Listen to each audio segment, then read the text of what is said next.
Hey, it's back to school time. Pete, hit the intro. All right.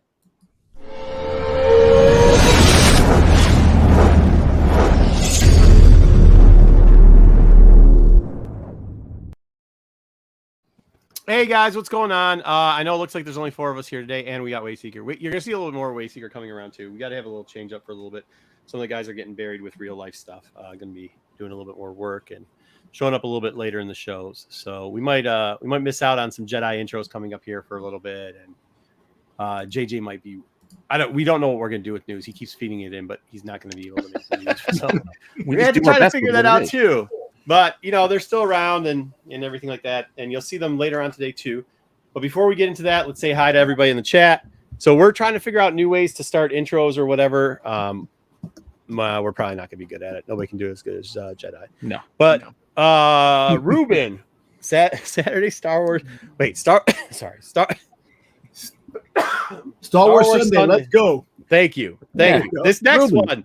Hey, this next one is actually for Dom. Dom, here you go. It'd be great to see talented people talk comics. It's at my Fab Live. Marco would laugh and never stop ranting.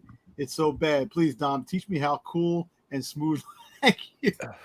Thank you, Ronnie. Ronnie, I saw your message too. Ronnie's all in. Thank you for your membership too. I bet you it wasn't as bad as you think. I think we're always overcritical, except for Lopez. Lopez, for some reason, Darth Lopez thinks he's just the greatest at ever, and like legit does. And I'm like, hey, we can always learn something, buddy. We always can have crickets in the background. Yeah. Holy shit, there. Yeah, see, like out here, I forgot. I didn't realize that people didn't know that's like the real sound of crickets, because like here, that's what it sounds like outside too. You know what I mean? So, but yeah, Colorado, it probably doesn't sound like that. Or Astro New York in the chat. Astro Wizard, yep, keep going. Yeah, Astro, what's going on, Renovision? Good to see you, Astro. What's up? You have everything except hats in your stores. Oh, we should get some hats. Yeah, they don't have them on the sites. I got to get them from a separate. Yeah, we got to do it separately. Wookiee Fanatic. Yeah, Wookiee. No, so okay, cool. That's going to be interesting. I want to hear that. I want to hear what he has to say about it. Joe, what has Joe got today? What is that? Hey, gang. I see Hey Gang. What's his picture? It's just a picture of a guy with a extra big head. No. I don't think it's just a guy. No. Joe doesn't ever just do a picture of a guy. No, I know it's something. It's something from one of the. Don't tell us yet, Joe. We're gonna try to figure it out. I can't think. All right, everybody can guess on this except for Joe. Like Joe, don't tell us yet. I said it already. Scanners. Is it scanners? What was it? Scanners. Scanners? Is it? Scanners. Okay, good job. School started. Blah blah blah blah. Wait, school started. So up for the kids before. I know. That's part of the thing too. We all got to get going. Sticks, good to see you. Ed saying hi for the algorithm. Great to have you. Good to see everybody. All right. Time of year, September. Scanners, so kind of love September. Really? I love the fall pumpkin. Pumpkins and the smell it's still nice outside. Of autumn. I love it. Yeah, I hate it because like the day short and like you just all the new shows come out. The fall catalog with the shows. So in Colorado, it's perfect time to go hiking. It's great. Perfect it's now sucks because it's pulling in the dock, winterizing your boat. So, it's all the bullshit. My best friend lives in Colorado Springs. Yeah, I'm in the Denver area. He was actually here just recently last week. He came in. Hey, congratulations, Sticks. You started school on Thursday. All right, cool. All right. Either way, so this week we're going to have news. We're going to have the comics. Actually, we're going to see we got the first Dark Horse comic coming out. We're going to give you a review on that. We're going to go over the other 2 comics it's probably not that bad of a week, I don't think. We'll see if they live up to the hype. We've got some interesting news that we're going to cover. Then we're going to cover the novel. Hopefully Wookiee helps too. And Wayseeker said, Marco, God, please have an opinion about these that is not that this book is crap. And I do. I have an outside opinion, kind of, or point of view at least of it. What's up, Dub? But we'll cover that novel. And actually, I think there's going to be a lot of discussions, kind of just open discussions about some of the the state of Star Wars, like in the comics, about this novel. And maybe even the Endor stuff that we're about to see and stuff like that. So, Mystic, what's going on? But let's get it started. Pete, could you please bring up the news this week in the news? I'm going to run the thing then. I'll run the thing. Yeah. I'm going to run the thing.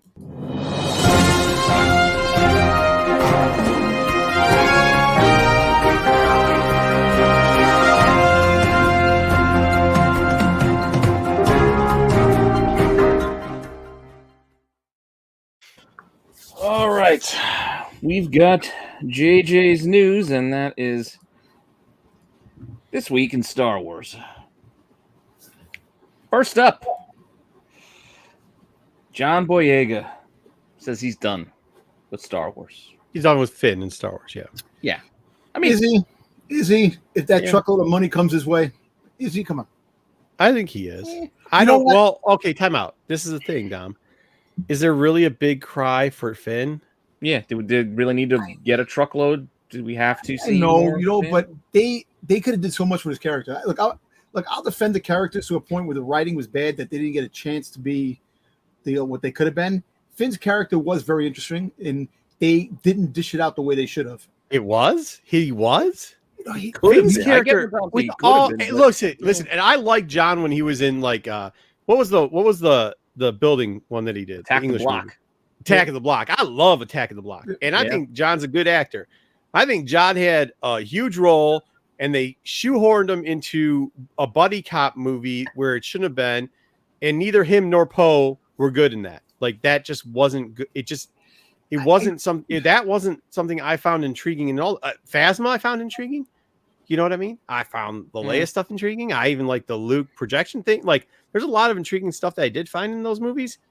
The Finn thing was not They one just of didn't them. give them enough. They didn't give the two of them Exactly. enough, or make them like different enough, or make it why it's interesting these two being It seemed together. like two 12-year-old kids doing a reenactment of like what they thought a buddy cop movie was. That's what it seemed I like. don't think that's what it was. I That's think what it the was. characters themselves were written to be like affable, likable people. Well, so it's like think about there's this, no the poster. contrast here. There's no What's butting up, of Ryan? heads because they're When the both poster nice came to out, each other. Yeah, when they the wasted poster him as came a out, character. He was definitely like up and center on the poster. Well, because I and then thought and then when they sent it to China, he was diminished at the bottom. But okay, but Yeah. Dom, You know- what the fuck does that have to do with his performance and how they The whole portrayed him? fact is that Like, no, they- time out. Whatever China's, Dom, hold on. Whatever The marketing. China's issue is with marketing to China, that's different. They didn't change the movie.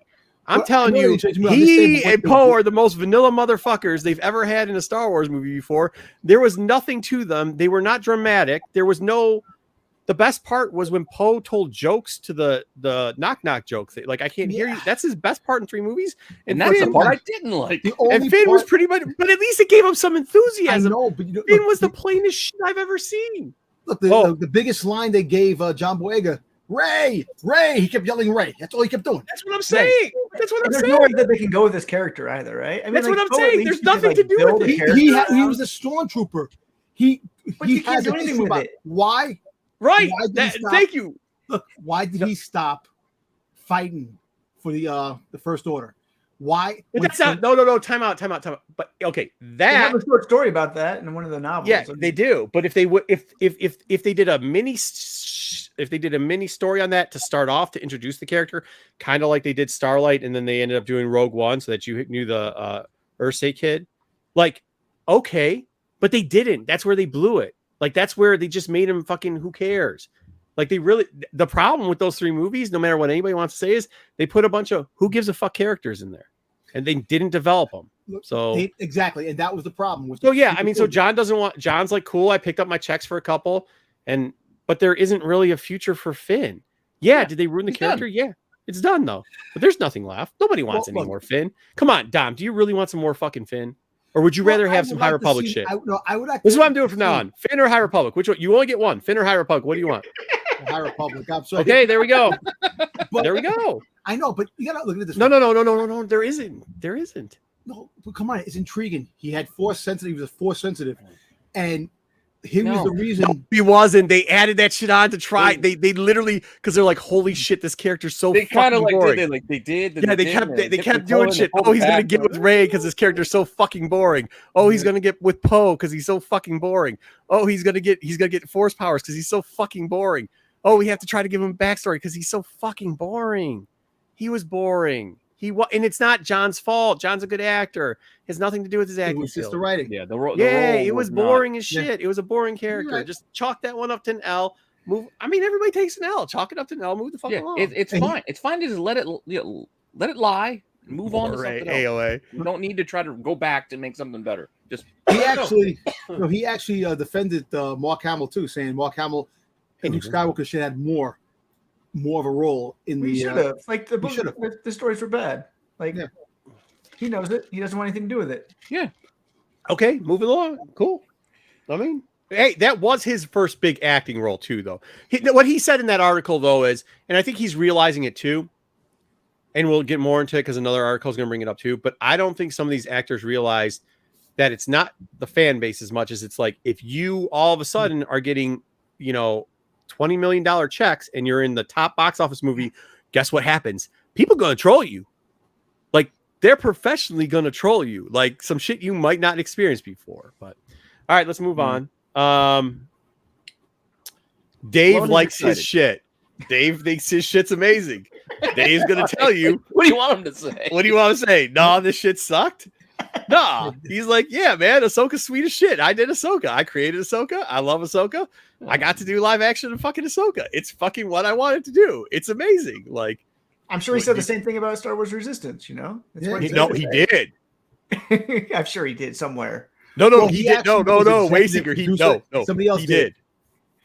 He did.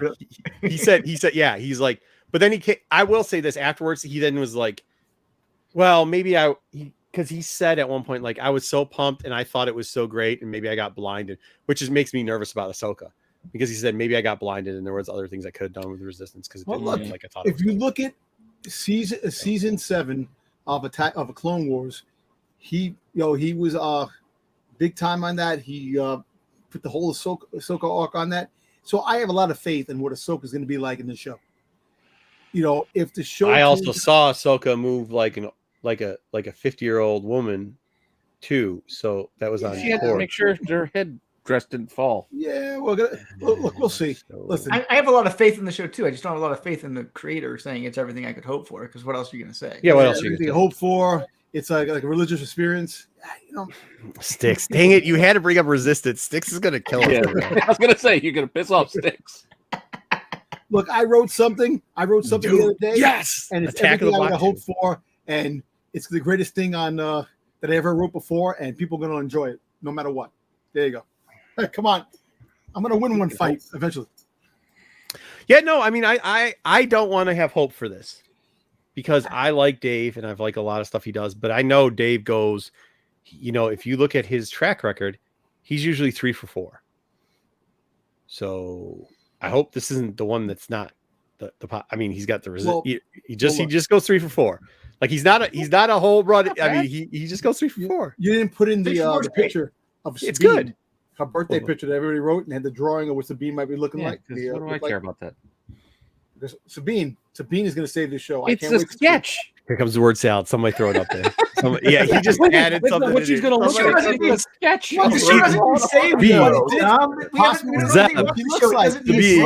Zeb. Come on. Yeah. Okay. Darth Vader. Yeah. Okay. We don't need. That's not news. Revan. Here we go. Okay. Next up. Yeah. Thanks, Joe. All right. The 10 minutes that are out there. Okay, yeah. So if you watch the IMAX video, you get 10 minutes of it. Really, I think it's really 4.5-ish new minutes. The rest is, I'm trying to put. Well, some of it's hard to hear, but yeah, it's cool. I'm excited to see Andor. I don't think this makes a difference. I actually was already excited to see Andor. Exactly. It's the same thing with the Filoni article. Like, I don't need his support. Like, I already want to see it. Like, otherwise, it's like him saying, like a quarterback after a game, I got to do a better job. Yeah, sure. Like just generic comment. But I would rather have had this. Like, I just looked it up because I was like, damn, shouldn't we be getting ready to do our Andor content? And I'm like, holy fuck, it's still another month away. Yeah, because I don't want a 10-minute sneak peek. I mean, I like whatever, I don't have a problem. I'm watching the She-Hulk thing. It's fine. I'm watching my Game of Thrones. It's fine. So I guess it's good that I don't have something else to watch because I don't have time. We're definitely going to get another trailer before it drops. Oh, yeah. Definitely. We'll get a trailer. We might get some more of this. I don't know. I mean, we're not going to get you excited. I'm already excited. Are you not excited? Like, who cares? I'm very excited. I can't wait. I think we have whatever the Disney event coming out in September. I would be surprised to get something. Yeah, I would be surprised if they cut this thing up. Yeah, with the original trailer, and that's what we're gonna get as a mass trailer. That's what we're gonna get. Yes, which is fine. We're getting 3 episodes. We are What's getting that? 3 episodes. Astro. So are we getting 3 episodes opening when it comes out? Yes, we are. Yeah, we're supposed to be. 3 Yeah. episodes. Yep. Andor is buffering. I mean, it's good. I think we're all still hyped in it, but I agree too. I don't think we want. I'm not quite sure. Like, I know Dom always wants more and more trailers and all, but I think Pete's right. Like, that's what I was kind of saying. I'd rather have 1 episode in 2 weeks than have to wait a month for 3 to drop. And then look, you know what? Like, and when are they dropping it? It's on the 20. What day is that? 21st. The 21st is no. What day of the week Friday. is that? Fuck, man. That's some bullshit too, man. Stop screwing with people's Fridays. Like, put it back in the middle of the week. Put it back on like Wednesdays or Tuesdays. That's better for us. Actually, no, it's a Wednesday. It's a Wednesday. Hey, I don't get. Look, you think I give a shit about this show compared to what I want on my scheduling for watch? Like, hey, this is fun, guys. Good to see everybody in the chat, but I'd rather enjoy my free time watching good shit than fucking trying to create content. So no, I don't actually care. That's a. I rather have it. I got enough to do on Wednesdays. That's my point. See, the problem I have with all the Star Wars stuff, and everybody always says that their show is great. September 20 what? This and that. 23rd. Let the show come out. Let it come out. Stop! You're the one. I know, but you know what? No, I know, but it does get aggravating after a while. Like it does. That's why we've been trying to calm you down for like almost a year now about it, and you're finally turning to the dark side and going, you're frustrating about like, because it's like, they people already they already start the trolling is already starting already. With the show, it's not even out yet because see, Dom, once again, this is because you clicked on some site that's a troll site, and then everything that the algorithm is going to tell you to do is that you like troll site stuff, so it's going to keep sending you more room like bullshit. I just hate that. Just like the show, I want to hear one day. I want to hear the whole internet go, "Oh my god, this is the greatest show ever." You're never gonna. Are you kidding me? Never gonna happen. Are you kidding me? The internet? The internet? You know how the internet works? Dom, that is not how the internet works. That is not how any of this works. Pete, go to the next. Oh my god. I want to see 9 Star Wars. Jesus Christ is going to come back to Earth before the internet fucking agrees on anything. On anything. I'm just going to tell you that. All the foreplay. He just wants it already. Yeah. Come on. All right, let's go. Oh, here we got that video game one. The game is shifting from Asper Media. It was at Asper, and now it's going to Saber Interactive. There it is. Yeah. What is it for? The remake of the? It's the KOTOR, Knights of the Old Republic remake. I mean, so it is happening, which is good. But both of these companies are owned by the same company. By the same company. Yeah, I mean, it's just kittens, man. 5 or 6 years, this might be done. Maybe.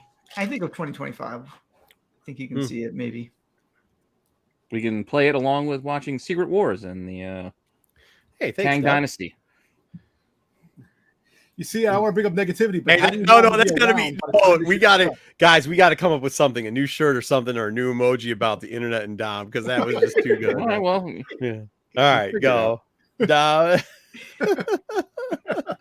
Mind blown, Dom. Negativity equals clicks. Holy shit! All right, hello there. Yeah, I mean, do you guys? I watch these. I find these entertaining, but I usually have them on the background while I'm doing the books. While I'm doing my real life, my business's books, when I have to do the numbers and shit. If you watch the tax show, which Wayseeker was on, we kind of talk about some of that stuff, and this is the perfect time to watch these things while you're taking care of your books. You know which one was really good? The Boba Fett one, even though it's a bunch of pieces that I've already seen already. When they put the whole Boba Fett thing, I like that. All of them, I've liked all of them. I mean, I like. They're good to have in the background when you're doing work. Mm-hmm. The Mandalorian, when they showed Luke, when they showed Mark Hamill was on the set, and they showed how they did deep fake. That was really cool. Yeah. I don't know how you do your job, Pete, without having bullshit like this on in the background. I do. That's what I'm saying. This is the kind of stuff I'll have on in the back. Well, generally this and movies I've seen dozens and dozens of times before. Joe, the internet does not run on unicorn farts and rainbows. That's kind of a good. It's fun. That's a good shirt. Don't unicorns fart rainbows though? I didn't know. No, actually. I was gonna say. Go ahead, Dom. No, the unicorns. There's a commercial about unicorn poop. It was like ice cream. It was like a infomercial, which was really funny. about the something like the pot, somebody a toilet. You have to sit up straight. The unicorn sit up straight. If you Google it, you'll see it. It's funny.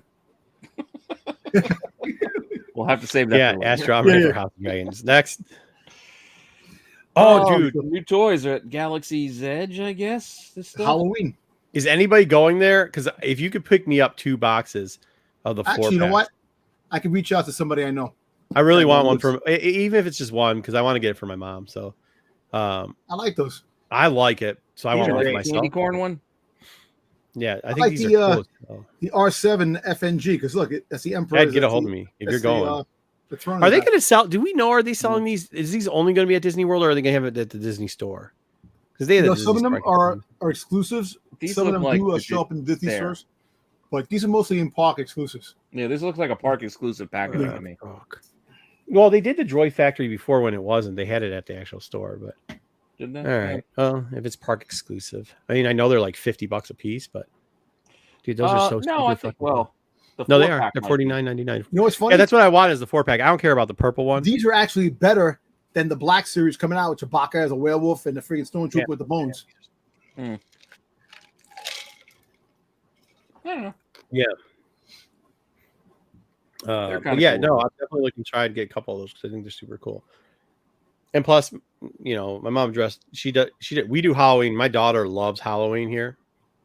Like loves it. Like we do more decorations for Halloween than we do for Christmas. It wasn't for the Christmas. No. Yeah, I mean, even with it, because like we got 2 of these big reapers that like make noise, and then one hangs down and all this stuff. And then she decorates her room up for Halloween and stuff like that. I've been trying to get my job to do a cantina type theme for Halloween. I've been doing an 80s theme for Halloween, and it pisses me off. I keep telling them every year, let's do a Star Wars theme cantina. Make the bar the cantina. God damn it, Dom, we're not doing Star Wars. Dom's like, oh, buy it all. I want all the stuff anyways. It gives me a reason to buy more stuff. Exactly. I've never heard of a Disney store closing shop. All right, here we go. So this and John are probably, the John story are probably similar, except for that Ryan Johnson. So that he started talking. He's going to be, there's a magazine coming out, and he's going to tell Empire Magazine. Empire Magazine. And he's going to have a story about The Last Jedi in it. But he also said kind of something that I think probably people should listen to. And I get it. He's a white dude, so it doesn't sound, it's not as clickbaity as it, but he said nobody used to pick on him on the internet because he didn't matter. And the minute he did a main title, he says it in this leading up to this article, the minute he did a main title, trolls came out and they call him everything under the sun. They're toxic as crap, but he doesn't refer to it as Star Wars fans. He refers to it as the internet. Like the internet came up and they kind of taught him, hey, bud. Wait a second. If you want the same internet that runs on unicorn farts? Yes, that internet. And I think it's like I really hope Dom reads this because I think like that's kind of like the state of fact of. I mean, I see it a lot too. Like I think, like yes, the internet will say some racist ass shit to you if you get popular enough. They will. They'll say some sexist ass shit to you. And that's the They'll make fun of your hair. They'll make fun of what? Moses Ingram, all those. Yeah, all but those it's not. But no, time out, though, Dom. Time out because you said it wrong too. The problem with Moses Ingram didn't say this, but the problem with what John says is John has said the Star Wars fan base. That's where it's incorrect. It's not the Star Wars fan base. It is the internet. It's just the regular internet. Yeah, it's the World Wide Web. Like, yeah, and when you look at how Ryan Johnson said it, he said he was so shocked in the beginning, like he couldn't believe people would say this, and then he just got numb to it because he's like, listen, it's if you look at him. He heard Ryan Johnson and he had to come rushing in. I know he hates Ryan Johnson so much. JJ is one of the people who've been harassing Ryan Johnson since the get. So he said, like, you know, it's very interesting what he said about it. Just take it for what it's worth, but like take an opinion of if you like the movie and not, which JJ hates this movie out of all movies. But like if you hear what he says, it's very realistic in how the internet works. As soon as you get popular, the internet will hate you. Do know that. Like you know what's funny? You've never been criticized like that. So, you know, the criticism that he got for the movie, you know, because it wasn't connected to The Force Awakens. Really, it was separate. It was like a separate. It was connected, but it wasn't connected. That the story went nowhere because all the the Easter eggs and things that they mentioned in the Force Awakens, they didn't come out in the second movie to find out, like the lightsaber and a couple of other things that all these things, these mysteries that they were talking about. Because they probably didn't let him answer those ones. Well, look, that's the kind of stuff that's for the third guy. That's for the third movie to. Well, that's what it was. Yeah, there was. It was supposed to be teed up for the third one, but and unfortunately, that happened there. And a lot of people complained, "Oh, Luke Skywalker Force projection." The funny thing is, if you read the Jedi, the Jedi book about Jedi powers, there is the power of Force projection in the book. So he took that out of the book. He did his. Tom, it's okay. Some of us here, we're down. Like you're preaching to the people that don't have. I don't have a problem with the movie. I don't. By all means, but you're trying to defend against. I think you should read this article because what he's saying is what you're saying. He doesn't care. He doesn't care that there's trolls that are telling him stuff or like making. He doesn't care. He finally realized, like, hey, dude, like, yeah, that's because I actually had a hit on my hand because I actually got to a certain. Come on, Looper and Knives Out. Knives Out was I love that movie. I like Knives Out. Yeah, but Knives Out came out after this. That's why he can do this now, though, is because Knives Out was a success. Yeah. So that's why. It was a success. I mean, it was a good movie. Put it on. Hey, if you put it on any metric, I know you don't like it, JJ. I understand, and I can understand why people don't like it. But like, it financially was a success. Yeah, it still has playability. A success, huh? They're pretty much all, except maybe Solo, they're all financially a success. Okay. But it actually played pretty well. I mean, it did play pretty well out of the three movies. I mean, yeah, there's some backlash from some people, but it wasn't as bad as the worst of the three.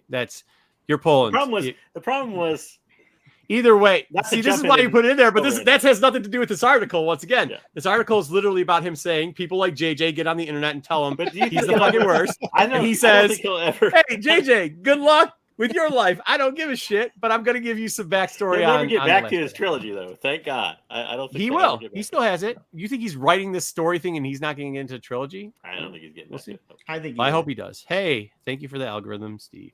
Hello, Sticks, Astro Joe, and whoever maybe else. A movie. Maybe give him one movie. Maybe they'll feel sorry for him. Oh, I want to see it just so you can cry. You're gonna. Hey, JJ, I guarantee you will not. If they give him a movie, you're gonna hate that movie before you even see a trailer. I guarantee. I love his movies. And I like most of his non-Star Wars. Like Brick was a great movie. Brick was like Joe Julian says. Brick's still his best movie. It might be a big surprise in the future when he directs a Mandalorian episode.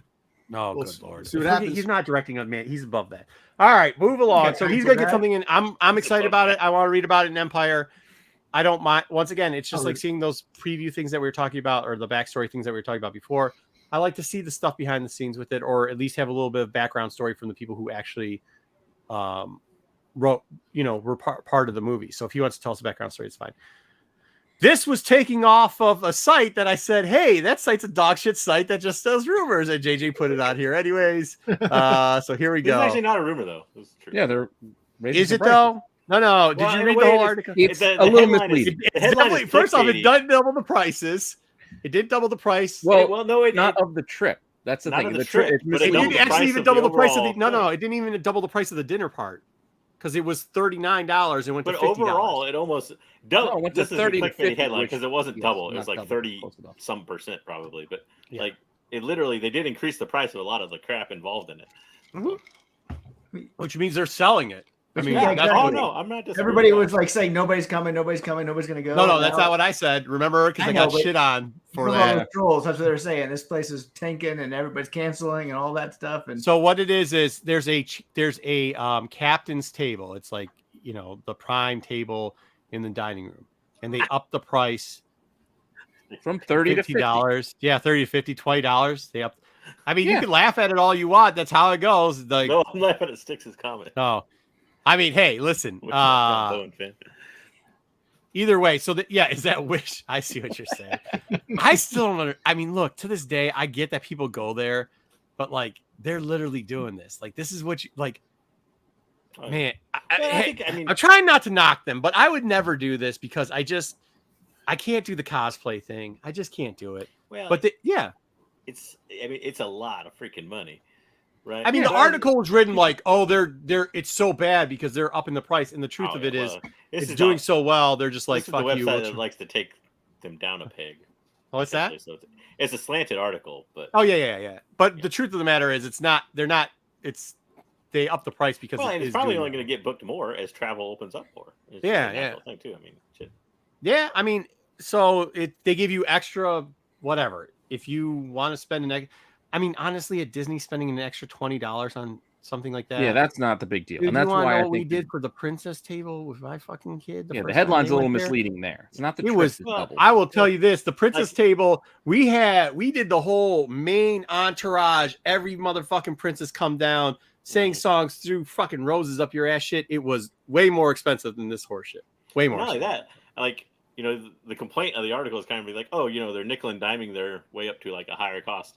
But welcome to Disney World, and that's what it's been since like. That's what I'm trying to say. Yeah. No, it's just that's why you're going to single out Disney. That's not Disney World. That's anywhere.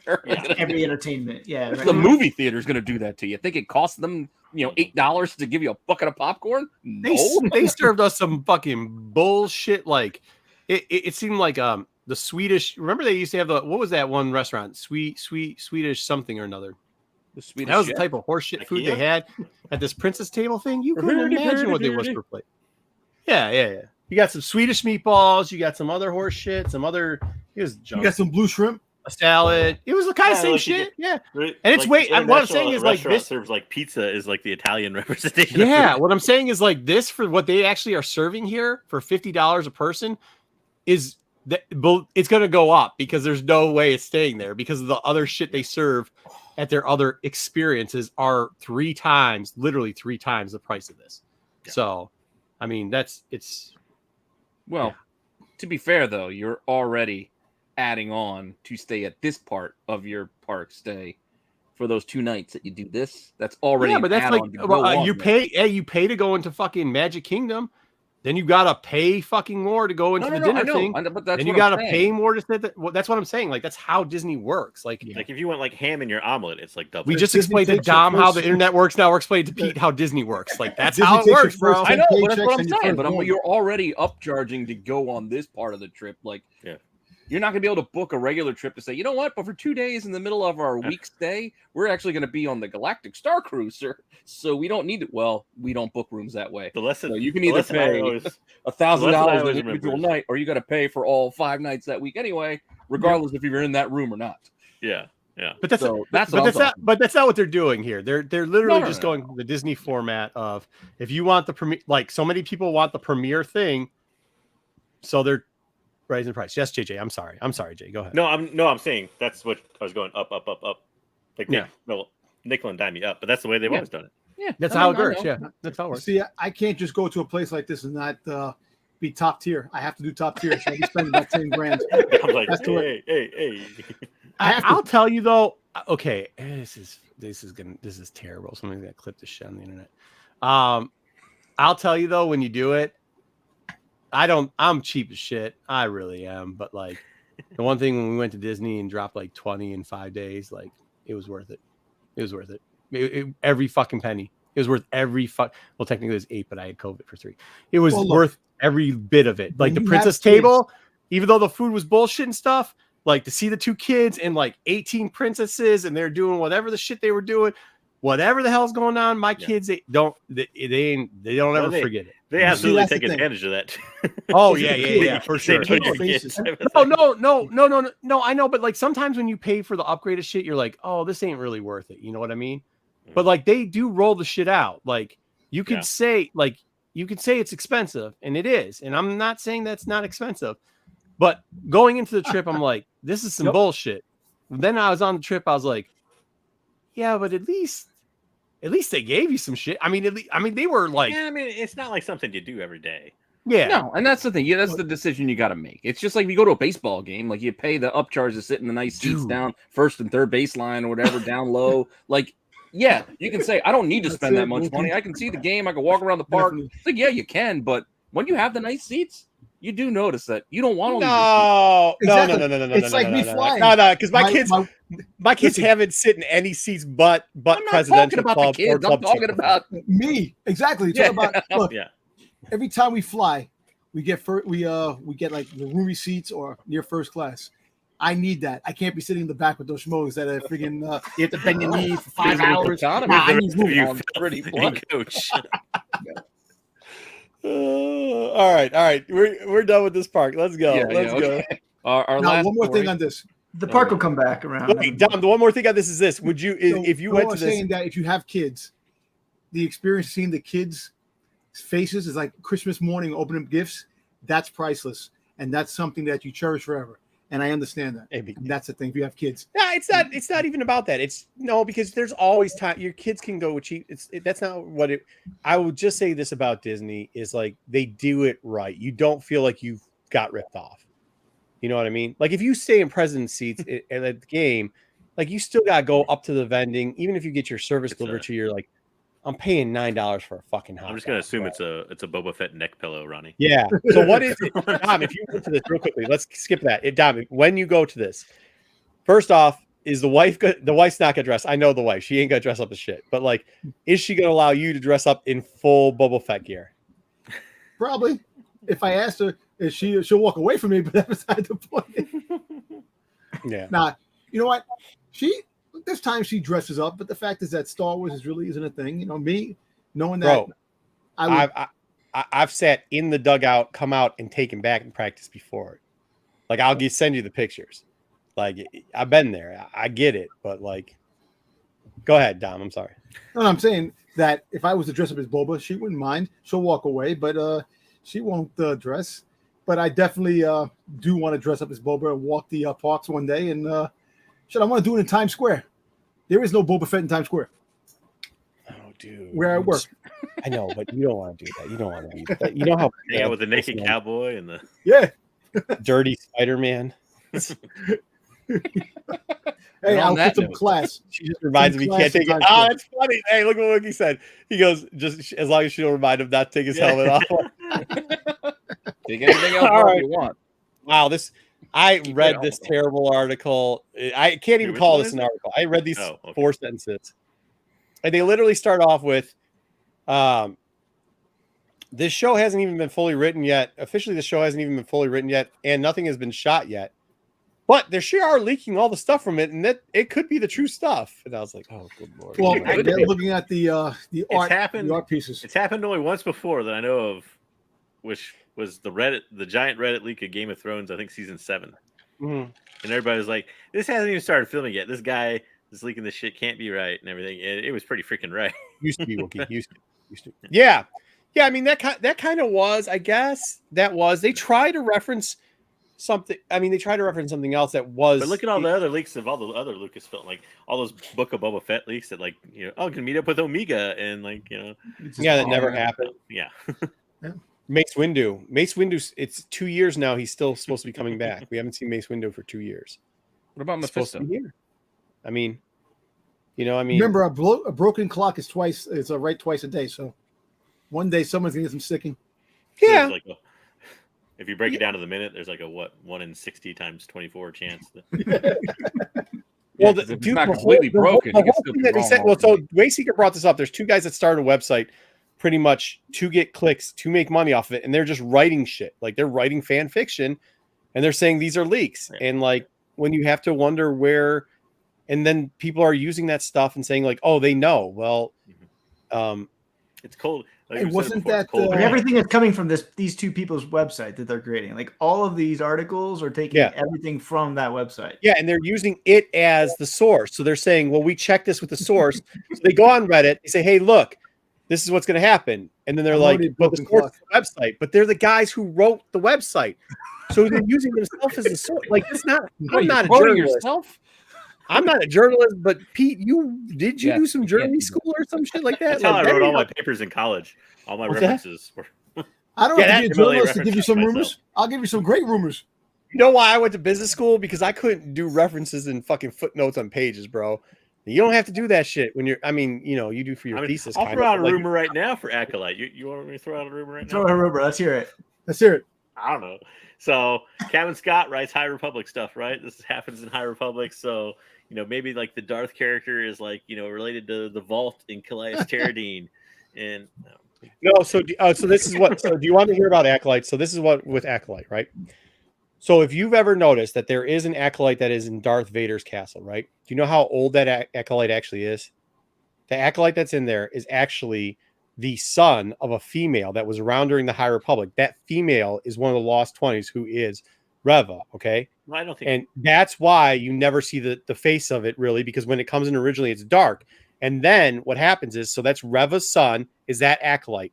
And that's where you're going to get the name of acolyte from, because she was the first acolyte for the Sith. Now, how that pertains to Palpatine is very easily, because Palpatine technically at the time was a little baby on a planet. That's why P was the word that was being used there. But it's also a double P, see, because the word that's they thought was short for rodeo was technically Peppy, and it's P for Palpatine and for Plagueis. P-E-P, Peppy, right? So that's how you got Peppy out of it. And that's that's why we're gonna get Palpatine, we're gonna get Plagueis, and then in the middle of that, the E is for Evie, because technically we're also going to get Evie in there. And Evie, as is there going to be a Blue Harvest anywhere? Is Omega's real name. So we're going to have Omega show up in Acolytes too. Did you know that? This is definitely going to get used on one of those websites in the next week. I think just you. That's what you meant, right? Yeah, Evie short. Evie. The E is for Evie, which is short for Kiwi. My bad, not Reva. Thank you, Justin. Not Reva. Right. Yeah, because otherwise, Evie was short. I was going on a different. You already got the rumor wrong.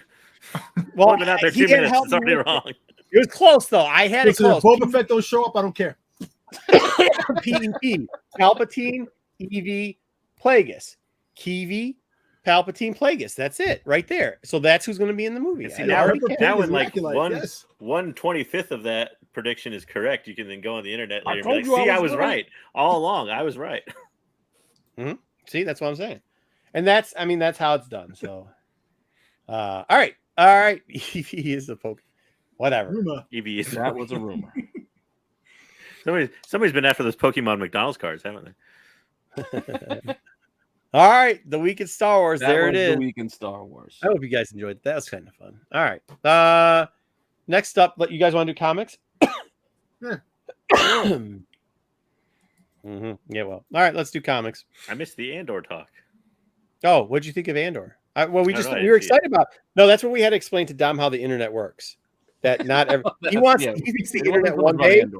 He thinks the internet one day is all going to agree and say that everything is amazing. Yeah. Hey, 100%. I didn't see the like. Oh, first... Jedi, what up? Hey, Jedi. What's happening? I didn't see like. Dom thinks that the internet at one point he wants the internet to. On one Star Wars project, everybody agreed that it's absolutely amazing. And we had to inform Don that is not how the internet works. That is not what the internet was built for. And we have a new shirt possibly coming out. Rainbow. Dom, if you turn off your router in your home, then it will work. Oh, there you go. Reset it. Yes. Unplug it. There you go. You're right. Yeah. Oh God.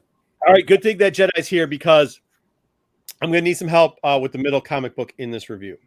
But Star Wars Hyperspace Stories. Oh God! Here we go. I missed it. I didn't get it. I forgot about it either.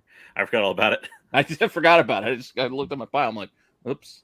Dom, there's a little character named Vivini, this little girl, and it's her.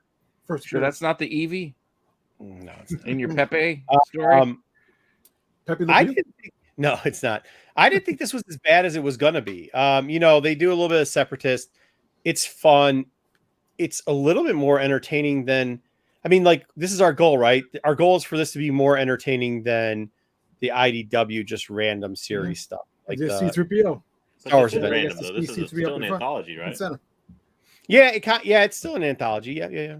I hope it's going to be a little bit more entertaining. It kind of seems like it is. You get a little Separatist thing. You get the Wookiees. He obviously buries something into the doll, which is going to placate later. Not a ton of reading. You get to see the council. Excuse me. Sorry about that. Little Anakin's going wild and almost kills the little Wookiee girl. But Obi-Wan saves her. Children? Yeah, he almost killed. Yeah, right. Yoda's got a great toupee hair going on. He kind of looks like the little puppet back in the day, which is nice. The rubber one. Do you guys remember that toy from like 82? Yeah, the little puppet. The one you can... With the hair, it had like a fake real hair almost in it. Oh yeah, there was like almost like in strips. Yeah.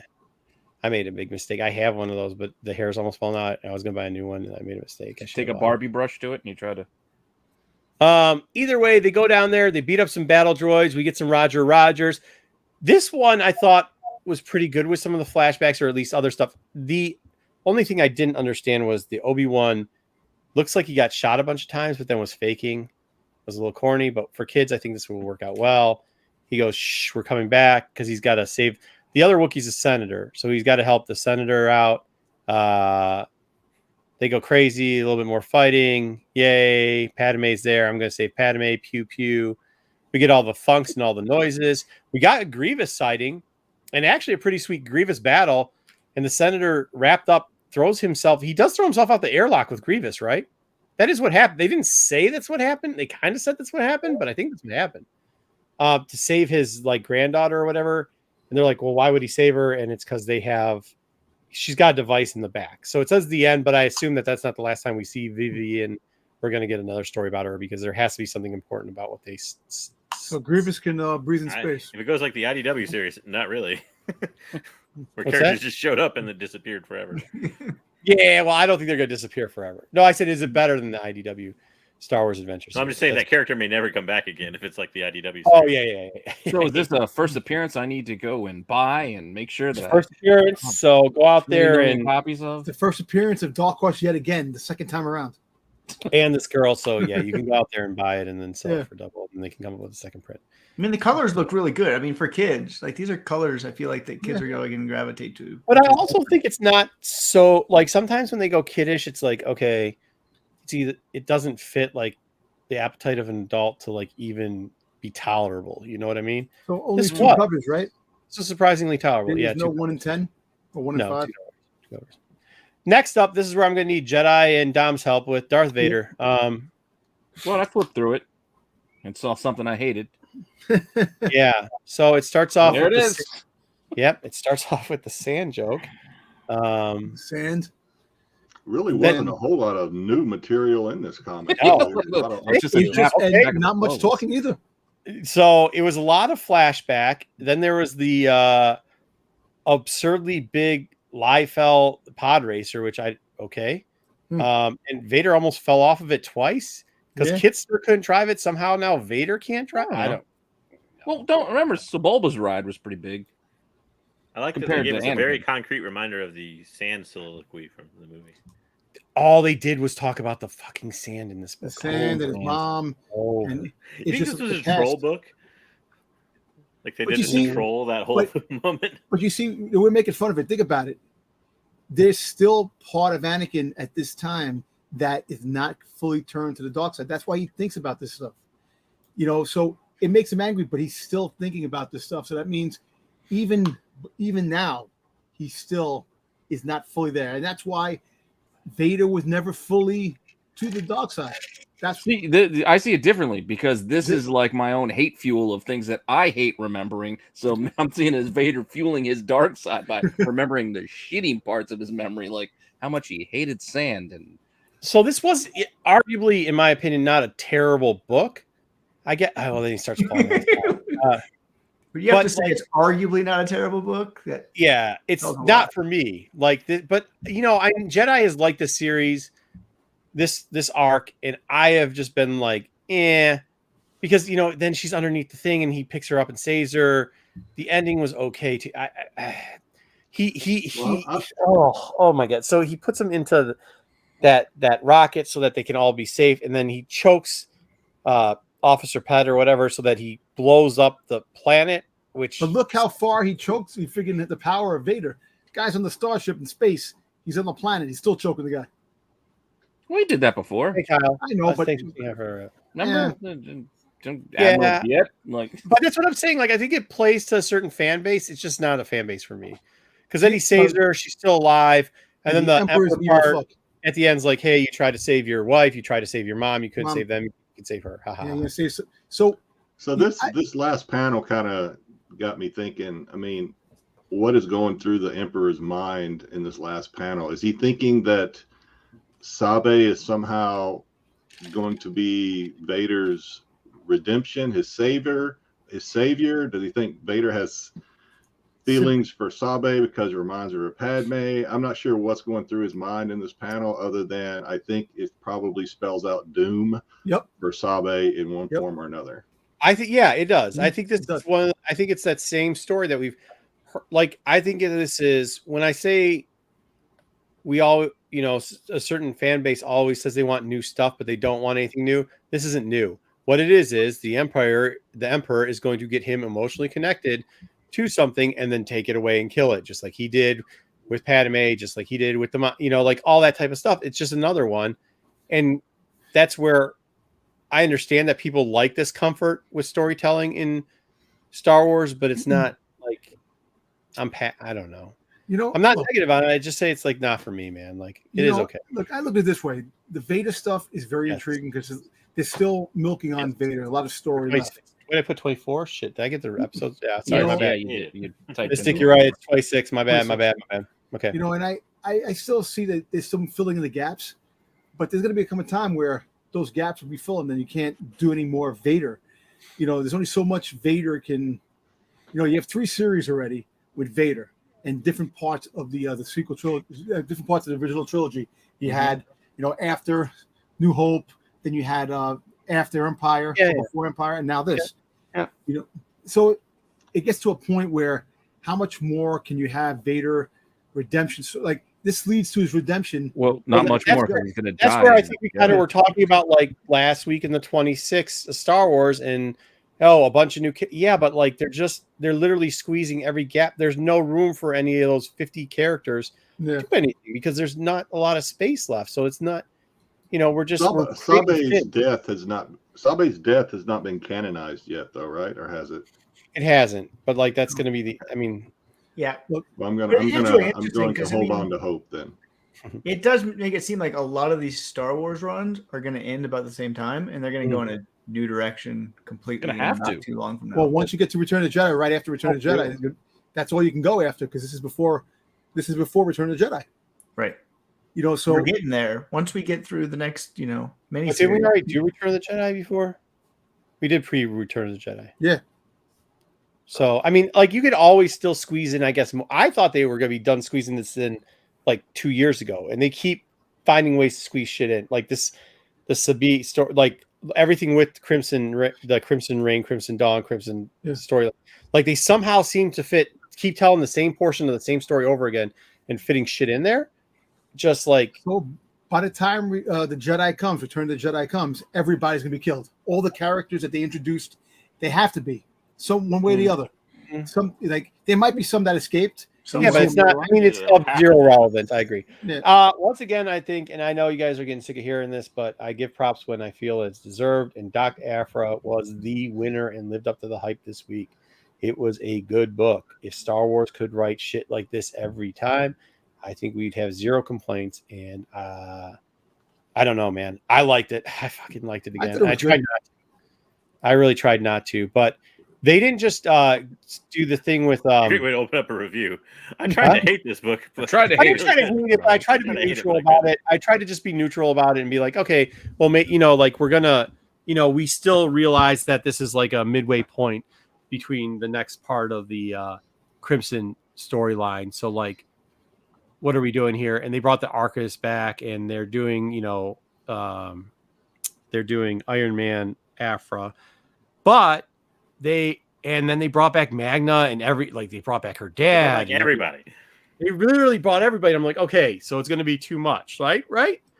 It's got to end tragedy. It has to end in tragic form. Yeah, I get it. The pacing was pretty good. Yeah. They did the thing where like somebody is tracking the ship and she found it, but then she didn't say anything about it. The other student didn't say anything about it. Like it was kind of good. I didn't see that coming. They go to this planet where everything's dead. Now we knew at one point in this book or another book because of what the previews had told us that there was going to be something showing back up. We realized this was going to happen. But we didn't know what was going on here. And she's saying, hey, you know, you are part of Crimson. And yeah, I was. Who's with Crimson? Who's not? The dad's intrigued. They go into this like hole where everybody's still dying. They start shooting. All these characters are going and they're going towards this hut. Or boom, ching, bang, punch. Go ahead. Can you go back So all those characters, obviously I know some of them, but are all those characters on that top left panel, are those all characters that have been introduced before? Because I don't remember some of them. So the guy on the left is her dad. The girl next right. to her was another student that was Afra's friend at school. A former lover. The girl, the two in the middle, the girl with the green hair and the girl with the green skin. I didn't. The other green skin girl is a lover. Was she a girlfriend too? Does everybody remember? Was she a girlfriend too? The Imperial girl, yes. She. No, the Imperial was. Magna was, but I'm talking about the girl with green skin. Was she just another friend or was she a lover? I can't remember. I think she was a friend. Yeah. Then you've got the other girl that was a school friend that they set up, which is Pole. Right. And then you've got Sanson, who's an ex-girlfriend. So yeah, I mean, they were all been there before. So they all have some type of history and relationship with Dr. Afra. It's either a school student or dating or a dad. Yeah, it's the same as this group right here. Where do we see him? Right down here at the bottom. The question I have is Oka, if she was the disgraced professor. Nope, she was the disgraced professor. That's so she didn't have a relationship, I don't think. Oh no, she was. She wasn't that. So she slept with one of her teachers. Okay, there you go. That's she slept with. All right, there we go. Girl out of my own. Your wife can hear you, Dom. Stop talking. All right. Get yourself in trouble. Just looking out for you, bud. So they go. There's weird things attacking them. They can't figure out what's going on. Splinters and everything. They see a hut. They're gonna run for the hut for cover and try to figure out what's going on. All of a sudden, a sharp item goes through the guy coming out with the blaster, and they switch to the Just Lucky story. And Afra seems to be on Crimson Dawn's ship with the what's it called? The fake Sith shit. What's it called? Anyway, the Sith Eternal. I don't know, but she looks like Skrull. So she's on it looks like she's on Crimson Dawn's ship. But the last panel, the best part of the whole book, and what I'm trying to rush to is we get back. The droids are back. And they are on vacation, and it looks like Afra had set them on this island just to kill people, and That's as awesome. a trap, kill people. So come on, you gotta love the hat. It's awesome. The hat's awesome. The dead bodies stacked up behind them is awesome. Ascot. Yeah, they're like the two guys just sitting. You know what? Did you ever see Lions? What was it? Kings and Lions or whatever, where it's like two grandpas to some kid. They drop a kid off, and they the two old men are like, they go to a bar and then they get in a fight. About the Haley Joel Osment movie? Yes, that movie. Yeah. It's like those two dudes. It's like those two dudes. They just show up at the bar and start beating people up and shit. I thought it was awesome. I've never seen that movie. I don't know how the hell I connected. That's what you were talking about. Because you've been hanging out with me long enough that it links. I really hope that at the end of this whole arc, that Afra gets back with the droids and the droids go back, because I liked Afra when she had the droids and black. Down. I don't think you have to hope too much. They literally just showed them on the last page. It said, "This is all set up from Afra." I have a feeling we're getting them back a little bit. Yeah. I hope Joe makes an interesting point here about. I think Afra, as it is probably coming to an end in 25, though. I mean, because they already announced the omnibus is coming out next year with 1 through 25, so it's. I think they're going to either transition to a new writer or do something different after 25. Oh, that's right, because Look, I think after the Crimson Empire, the Secret Empire, that storyline, I think they're probably gonna. Some of the books will probably go back to number one's new story. But we know it's 25 will be the end, so we only have 2 more until. So I won't even get to Hidden Empire at that point. Yeah, no, which is good. No, which is what I'm saying. I think they might go back to that. I think this is gonna, we're gonna be done with the that port. I think we're gonna be done with that. I don't. Yeah, I do agree. End at 25 and then just do something else. I think they'll start coming out with something. I don't think she's going away. I think they're going to restart up a new writer. Either that or that's right. And I think they're going to. Well, what I think they're going to do is go back and start doing about more the school base, and they just showed her dad, and I think there's a reason why. I think she's going to start we're not going to get the Vader thing, right? Because if you look at Afra's arc storylines, right? You have the Vader thing where she actually was just a pawn for Vader. Then after that, you did kind of have the I'm stealing artifacts portion, right? Mm-hmm. Which they call the Indiana Jones portion, but that's not actually truly correct. It wasn't until the halfway through that with the dad where it kind of got into that. Then you've got the portion where it was just like they were telling short stories of her trying to steal stuff and it wasn't working out well and it was all just fake shit. So she was, I don't know, the bad Dr. Jones, I guess. I don't know. Maybe it'll go back to the artifact thing that she's hunting artifacts again. Yeah. No, I think it's going to be new. I think that'll be the first time she's actually really doing it. Like, I think she's actually going to go now after these, like, what I keep forgetting what the heck that thing is called. Not the Sith Descendants. Yeah, whatever it is. They're following different organizations. What it's called? Huh? Yeah. A MacGuffin. Yeah, or whatever. Like, what, you know how she's Iron Man now? Like, she's no, but I actually think after this story arc and the event she's gone through with this Sith Eternal stuff, it's going to change her, and she's going to be on a new mission after this. I don't know, but I think there's a reason that they're giving the Halloween free comic is Afro 1 from way back, because it's like, why are you releasing a book that's been out for 2 years now as a free comic? They're not going to get rid of Afro if they're 2 months from now, probably right when they reboot. They're not going to get rid of it. They're going to series. They're giving out that free comic. Yeah, for Afro. Yeah. So that what I'm thinking is no, but what I think is they're going to actually finally go all in on her, like, because this like this the Sith Ascendant stuff is like the first time they really did get into her like schooling and being an archaeologist. I think they're really going to start doing that. Your next arc is going to be, instead of just doing 2 books on going after an artifact that's fake or whatever, you're going to have her have archaeologists, what the fuck ever word that is that a word? Archaeologist. Yeah, type story. So, but you're saying that after though the next crossover event, you're saying she's not going to have a part in it, or are you saying that you're going to do that after? No, she has a part in it. The Hidden Empire. She has a part. She's a part thing, so after that, that's what we're saying. Yeah, but it's only 2 books, and then she's going to have. Do you think the new direction that they'll put her in is going to lead directly into probably a live action? Because usually sometimes when they do some stories, never happens. No, not in Star Wars. That never happens. Well, it'd be too far off. Like, it would be announced 3 years before it's actually going to happen. Before they even start writing it. But I think, are you asking in the next 10 years, could this new series open up to a new form of Aphra? Because you can't do Darth Vader. See, that I guess the problem is you couldn't do her last storyline because it's too bullshitty. Like, you can't do that because there's only 2 pieces, right? You could kind of do portions from it before with the dad. You can't do the Vader stuff because it just won't play well. So are you saying, are they going to start it clean and maybe start to tell a story about Aphra that's concise? Yeah, like and she's been like on the road 10 years from now leads to the series. Well, like a story like with the characters now. Like she has a couple of the characters that are in the book that become live action. She has her crew, and they're going on journeys for like the stories past. Like after is going to have to be after they have the storyline of that time period. Are you asking if they're going to clean it? Because they already have. Because look, remember at one point she was a trisexual robot person, and now she's, you know what I mean? But they've cleared a lot of those people out. Yes. So if you're asking, does it look like they're cleaning up the Dr. Aphra storyline and finally figuring out who this character is? And like, hey, this is something for the future that at least is going to be popular in comic books, probably some novels, some toys, and maybe one day we could get live action or a cartoon out of. Sure, I will agree to that statement. Hot toy. Can't wait if they come out with a hot toy. Can't wait for that. Praying for that. Did I just give that and you said hot toy? Okay. Hot toy. Yeah. All right. That's what that all is. Toys. Okay. All right. Next week we get the Obi-Wan story. There has been a preview. Sorry, I didn't cut the preview out for this already. And we get that Kai Adamundi cover I've been waiting for all my life. Yeah, that Dotson cover.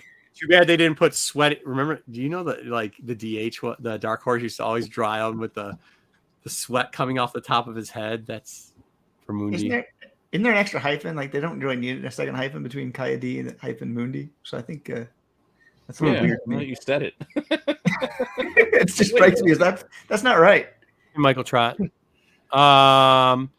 So they're going to talk about where's Hera from again? Ryloth? Yeah, they're gonna do a little Ryloth thing in this one, so it looks pretty interesting. I guess we'll see. I only saw 5 pages. Everybody can see it. I'm not leaking anything. There you go. Wow, and apparently Anakin's a ninja in the back one. Look at him. I like that. Dotson cover. Gotta get that cover. Cool. Yeah. All right. Also, we got an FOC. We got the hyperspace stories. Oh, It's good. a Luke and Leia story. Luke and Leia, I like that. Because we didn't get enough of that. I don't like that. Yeah, I don't like that. Tom got one of those. Yeah, we haven't had one of these ever before. So okay, they're going to a mountain planet on this one. It said it just reminds me of what's that old book from the 70s? Squint of the Mind's Eye. Yeah, it seems like they're trying to retell that story in canon a little bit. It's right after they're going to this. It was supposed to be the sequel of Star Wars: New Hope. Yeah, so it's like they're retelling that novel in a canon form or something. Yeah. Well, I mean, like David Carradine. And they were lovers before they were brother and sister. Secondhand Line. Thank you, Jedi. That was the movie. Secondhand Line. Oh, yes. Thank you, Jedi. All right. Yes, I do. Cheese and rice. Very good, Michael. Thank you. Cheese and rice. Oh, cute kid. All right. Next up, though, we were talking about this too. The Dr. Afras are on FOC for 24. What number? A lot of red lightsabers. 27. 24. No, don't get started, Pete. We already having people trying to hype this book up as the next book with all the lightsabers. Somebody, there's too many red lightsabers. It's gonna be the next $20 book off the start. You know, I was thinking about this though because of Lord Mullen. I wish they would have Lord Mullen, the guy, the Darth Lord, that the helmet that Charles sold. The Vader held in his hand. The one Vader held, the one that Lando had in the Lando series. And the Lando one, the one that Soul keeps putting everywhere. I wish they would have done these in themes. Like, instead of having Soul, like, oh, there's an Ahsoka cover, or like, oh, like if you were going to do Lords, do stories, like I told you. Well, no, I know that, but like I wish they would have organized them better, like done Darth Lords and then done like legendary Darth Lords. Like you could have done this guy and Croc and Revan and you could have done all the guys that we really haven't seen. You could have done a Bane, like we had the Bane coming out in 2 weeks. Well, you could have done those of this guy right here in the cover with that. Like all the Palpatine line. You could have come together all the Clone Wars guys. You could have clouded together a bunch of the that type of stuff. But puzzle. How about a puzzle cover piece? appearance, 6 red lightsabers on a Doc Afra. No, it's the first appearance of this guy right here, the guy who's next to Doc Afra. No, it isn't. On the cover. First cover appearance. No, it isn't. Yes, it is. Of that, whatever that person is. Sure that he wasn't on that first cover appearance? Nope. You sure? I don't know. I'm not sure about anything. And listen, I could be wrong, but I believe it's his first cover appearance. You could of what is it? Who cares? Yeah. I think everybody's making fun of it, and you're like seriously saying it's the first appearance of a rat. Okay, well, either way, I mean, I'm all for a first appearance, like in a comic story, but I'm getting tired of first time he had his thumb up his butt on a cover while drinking the Dr. Pepper. Like, I'm just sick of it. What character even is that, by the way? Who is that, Dom? Who's on that cover? That's what's his name? I can't even think of his name. Hold on a second. I'll find it right now. Darth doesn't matter. No, it's not. Who's the character? Who, if it's so important, who's the character? No, you don't have to look it up. I'm just saying, I can't remember his name, but he's a doctor. He's a doctor too, as well. He's some kind of a doctor. Yeah, the doctor from the High Republic that was on the cover. Republic.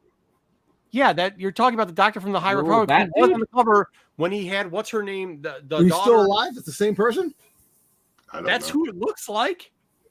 That's another character. This could be the same species. I don't know how long. That's what I'm saying. Like, who cares? Like, what? Once again, who cares? All right. The last cover is the 20th anniversary covers that they're doing now for Clone Wars or whatever it is. Is it 20 for Clone Wars? What's interesting on that cover, just maybe the droid, is whatever that creature is. He's got a red thing in the middle of his chest. So I wonder if he has taken the Flame Eternal into himself.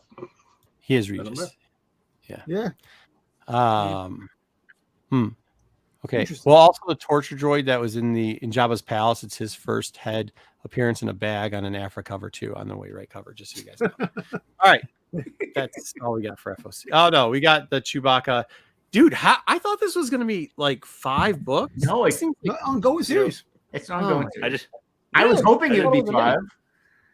JJ, go ahead. I was gonna say I just thought of something because I mentioned the Calais Terradine thing earlier. But Momin's mask and Darth Krall's saber and all that were all in that Bogan collection. Now we had a Darth Krall cover, and now we have a Momin cover. Yeah, right. Wonder where they're going with that on Afra. So, Oh, why is it all in Afro? Is that what you're asking? Yeah. I don't know. I don't think it has any rhyme Artifacts. or reason. JJ, I think it has zero rhyme or reason, to be honest with you. But... Oh, Mace Windu. There he goes. We were looking for him. There he is. The Mace Windu cover. So I haven't had too much good to say about these lightsaber covers, but that would be a good comic if you could ever get Samuel Jackson to sign a comic. That would be a good one, I think. Yeah. I don't know. Just me. His return is confirmed. No, you're not I wrong. agree. That would be a good one for that. That's not a bad comic, yeah. All right, and then we get our second prints, and I usually am a guy that's like fucking 7 prints are lazy and stupid, and for some reason I don't know why I like the Mandalorian second print cover, but I do, maybe because it's got a green tint and it looks actually good. Better than I like it when later printings have different covers. Yeah. I don't care if it's interior art. As long as it's done well and it works. A different cover for number 1 though. They just changed the background. Well, this is next week, right? Yeah, the other one's the recolored 26, like that I could give 2 shits about. The reprinted. Is the first print of this still going for like $20, or has it come down at all? What? It's come down. 26. It's not like on the cover. It's not more, but it's like the worst cover for that is the Virgin like variant. Yeah. The cover is bad enough because it's not a negative. It was like it's a negative space. It's not a negative space. Luke's pants aren't white. I don't remember the point of Luke's pants being white. So for Luke's being negative space, his pants would have to be white. Okay, I actually like the black cover better than the blue. Well, yeah, but I'm saying it's just a bad cover, and then you just have empty space. Did they go with the old school starry background for the second print? No, or is it just black? It's supposed to be. Well, we don't know. This was in the FOC thing. So you don't know what I'm talking. Like the Kanan one, it had the starry background. No, this is supposed to just be black and white, but we don't know what's going to show up because when they originally solicited the blue cover, it didn't the cover for 26 that actually came out wasn't the solicitation cover, and this is a solicitation cover for the second one. So I assume it's going to look exactly like the blue one. So it's going to be a little bit more filled in, and it's going to be. But there's 18 or 26 or 32, and no Jedi. It's like. I don't know. It's not as much as I don't know. Whatever. I don't feel like drawing his pants cover. Yeah, and then the number 2. Like you did a drawing for a bust, and they just used it on a comic cover. That's also something that's first yellowish orange lights here. I'll draw the holster. True that if these were like legit, I think there would have been more. You would have gotten more. Well, thanks to JJ, now I can't stop trying to. I can't get this picture of Luke wearing white skinny jeans white out pants. of my head. All right, but they're there. We mentioned them, so they're there, I guess. Good luck with that. So when are we getting issue 1 of Mando reprint? This week. I believe. It'd be next week. Wasn't in this week's report, was it? No, this week or next week? Did we get it last week? No, I don't. Did we? Or maybe I just skipped over it because it's no. Yeah, I think it's. There's so many fucking copies of that book too. Who gives a fuck? Oh my god! Like, there was a lot of that. There's a lot of these. Like, whatever. I don't know. Anybody excited about it? Yeah, buy what you like. I don't know if anybody's excited about it. All right, Pete, let's get into toys. There's only 3 tie slides for All right, let me get. We're gonna get into a little novel review with me and Wayseeker. Did anybody else catch that book? Or at least parts of it? No. Nope. Go ahead and do it. We've got to do this. All right, so we have a 1 of 1 the Tusken Raider bust signature edition that dropped from Regal Robot. 1 of 1. Well, it's a 1 of 1 size. I guess it's a probably not 1 of 1. If it was 1 of 1, then whoever has it's a lucky bastard. Just one so person anyway, got it says 1 of 1, so it's a 1 side like a. I got you. A 1 for 1s. Yeah, yeah. It's to scale. It's a to scale. To scale, yeah. Okay. So the signature is was it Alan Fernandez who betrayed a Tusken Raider and Bantha Sequence New Hope? His autograph. If I were to ever own that, I would have to put it in a corner of my Star Wars cave where it would not be the first thing I saw when I walked in because it would scare the shit out of me. Yeah, true. So true. Imagine if it had like a sound effect that went with it. You walk right. You got As a studio fan, you just couldn't do that. Nope. My wife would be Bad enough I making got toys. 911 calls on a You press nightly buttons basis. and guns shoot off, and it does it automatically sometimes. But yeah, it's pretty cool. If you're into the signature statue and bust stuff. Wait, that's a 1-to-1 scale? Yeah. Holy fuck! How big is that? Well, the size of your head. Yeah. Like a life size. Dom, are you getting this one? Nah. How much is this? It's the size of Alan Fernandez's head, apparently. You know, I didn't even see the price on this. So if you know Alan Fernandez, it's I expensive. feel like Jedi's got a bigger head than me, so like this could be like, you know, you're talking about a couple, like a whole 1.5 2 inches bigger. It could be. Yeah. Oh, if it was the size of my head, you'd have to double the price. Well, you actually get Alan Fernandez's head in the suit. It's actually him in the suit. So you take off the thing, it's his face. That is creepy. That would be scary. There you go. I don't know why we keep talking about Alan, like anybody knows who Alan Fernandez is. Sorry. There's a picture of him right there. I know, but we're saying his name like everybody knows what we're talking about. Yeah. I just learned what his name was like 15 seconds ago. Like his name has been said more in the last 3 minutes in the last 30 years. Exactly. Alive? I don't think he's even alive. All right, next up. You have no idea, Marco. It's something to see if this person's alive or not. Yeah, I know. I was like, I You don't have absolutely zero idea if he's alive. I just because I just blew He him might up. be in the chat, bro. I'm doing this guy watching There this he still is. going, yeah. He could be someone. This is why I just That's blew so up. wild. He looks old as shit. I'm like, there's no way this guy's fucking alive. How is that? He could be alive. Shit, he looks He like could be alive. my age. Come on. He could be 70, 80. Yeah, actually, he looked like he was 50 here. So come on. He could be 90. 2 weeks. He could be. He could. Blurry Somebody look picture, it up. but he looks good for Chat, 50. look up Alan. I don't.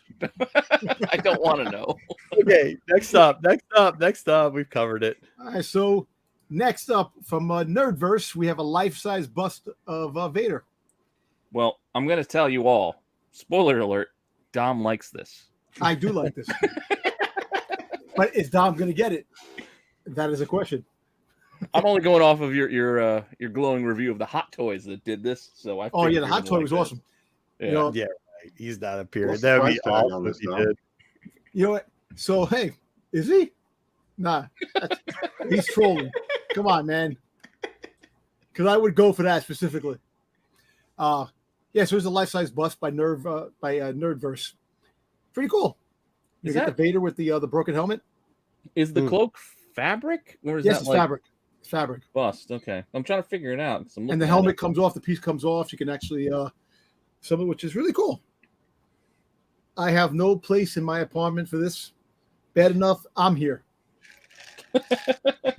So my wife will definitely not want this in the house.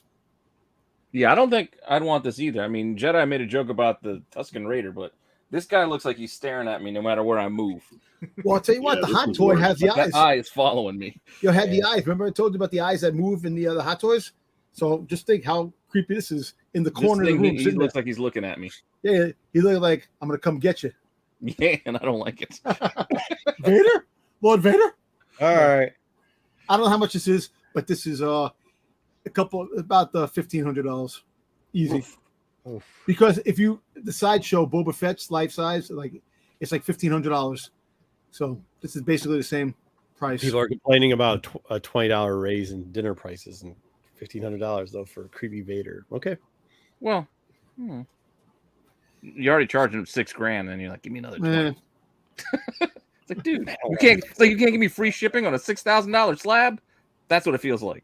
The $20 raise. And last but not least, we have some Christmas ornaments from Funko that we actually have chases in it. So basically, you can get all gold C-3PO and a gold R2-D2, which is kind of cool. It's like mystery packs. You open it up, and I believe it's like that. I don't think it's in the boxes like the regular pops. But this is good for Jedi. Jedi was excited when he seen this. Are they selling these at Hallmark or are they selling them? Yeah, Walmart. These are Funko, not Hallmark. Well, Funko and Funko has actually a deal with Hallmark. Oh, did they team up or something? Yeah, they teamed up. Yeah. So pretty cool if you're into that. You know. I just think it's a waste to make an all gold version of 3PO because it's just like without the eyes. Well, it's not even that. Like the golds are different, and so I'm like, yeah. Now it makes it one stand out. Like, well, shit, he's not gold then. Well, you know what? Sometimes you get gold stuff like here. I'll give you from Walmart. They came out with the old gold. I think it was Jango Fett. So, hold on. Yeah. Okay. So how would you tell him any different from Boba Fett? It's Jango. Well, man, it has Jango. I mean, it's just all gold. They wrote Jango on it, Pete. Yeah, they got the name Jango. So apart from the little blasters, I guess. Yeah. Oh, it broke. Pew, pew. Oh, it just broke it. Oh, Jesus. What did you break? I dropped it. Done. Yeah. That happens at least once a show on MCM, so it doesn't surprise me when he starts dropping and tripping over stuff. It happens all the time. Doesn't faze me. But yeah, there he goes. Something else dropped just before the show. I sent it to Jedi 2. So the the San Francisco Giants has a Funko night. Has a Funko night, and they actually show the physical pops, what they look like. There's going to be a C-3PO all black and a gold version, copper version, at the Giant Stadium for the game coming up. The black one's the rare one, right? Yes, the black one's a chase, yeah. Because the gold ones are already selling for like $80 or $90 on eBay. So yeah, I can imagine. Well, the black one is like 000 if you think about it. It's the black. Yeah. It looks like the black 000. But it says 3PO on it. Yeah, it does. So does the C-3PO snowman that he showed us last week. It says the creepy ass thing. Too, but... I got the Boba Fett coming. It's coming soon. Oh, why does R2-D2 look squared? Because he's a Funko. Abnormally square. Yeah, Funkos. They take liberties. The head right. Yeah, Funko's not really known for their proportions and. Likeness is not really in the equation. In real life, who has a big head like that? I'm talking about the black eyes. It was. About me? What are you talking about, Dom? Is that a crack at me? Oh, what happened? Are you talking about my big head? We're talking about. Never mind. We're talking about. Okay, and there we go. I don't know what we're talking about anymore. I've lost track. Interesting. All right. We are going to discuss novels. I don't know if Jay's staying along for it. I actually had a question for him about this, but it's okay. We will talk to the other people who didn't read it because I do think that this novel, what's the novel we read, Wayseeker? Princess and so Scoundrel. Important that he forgot the title. Oh. It's so good. I don't even know what it's called. No, I didn't say it was good. No. So, I just think, well, Wayseeker, you could tell us what you think of the novel first. No. Let's just say, so this book. All right, Jedi. Yeah. See you later down the road. So the novel takes place right after Shattered Empire 1 and right before Shattered Empire 2. So if you read the comics, there's like a 17-day gap. And it says that between those two comics. And this tries to slide into those 17 days as best as they can. Without and they added Smuggler's Run, that 2-part comic book series in between it. Has backstories for it, right? I don't remember if that was in between it or if that was a different time. It was before it. It was before it. Yeah, before. That's where the character that comes from.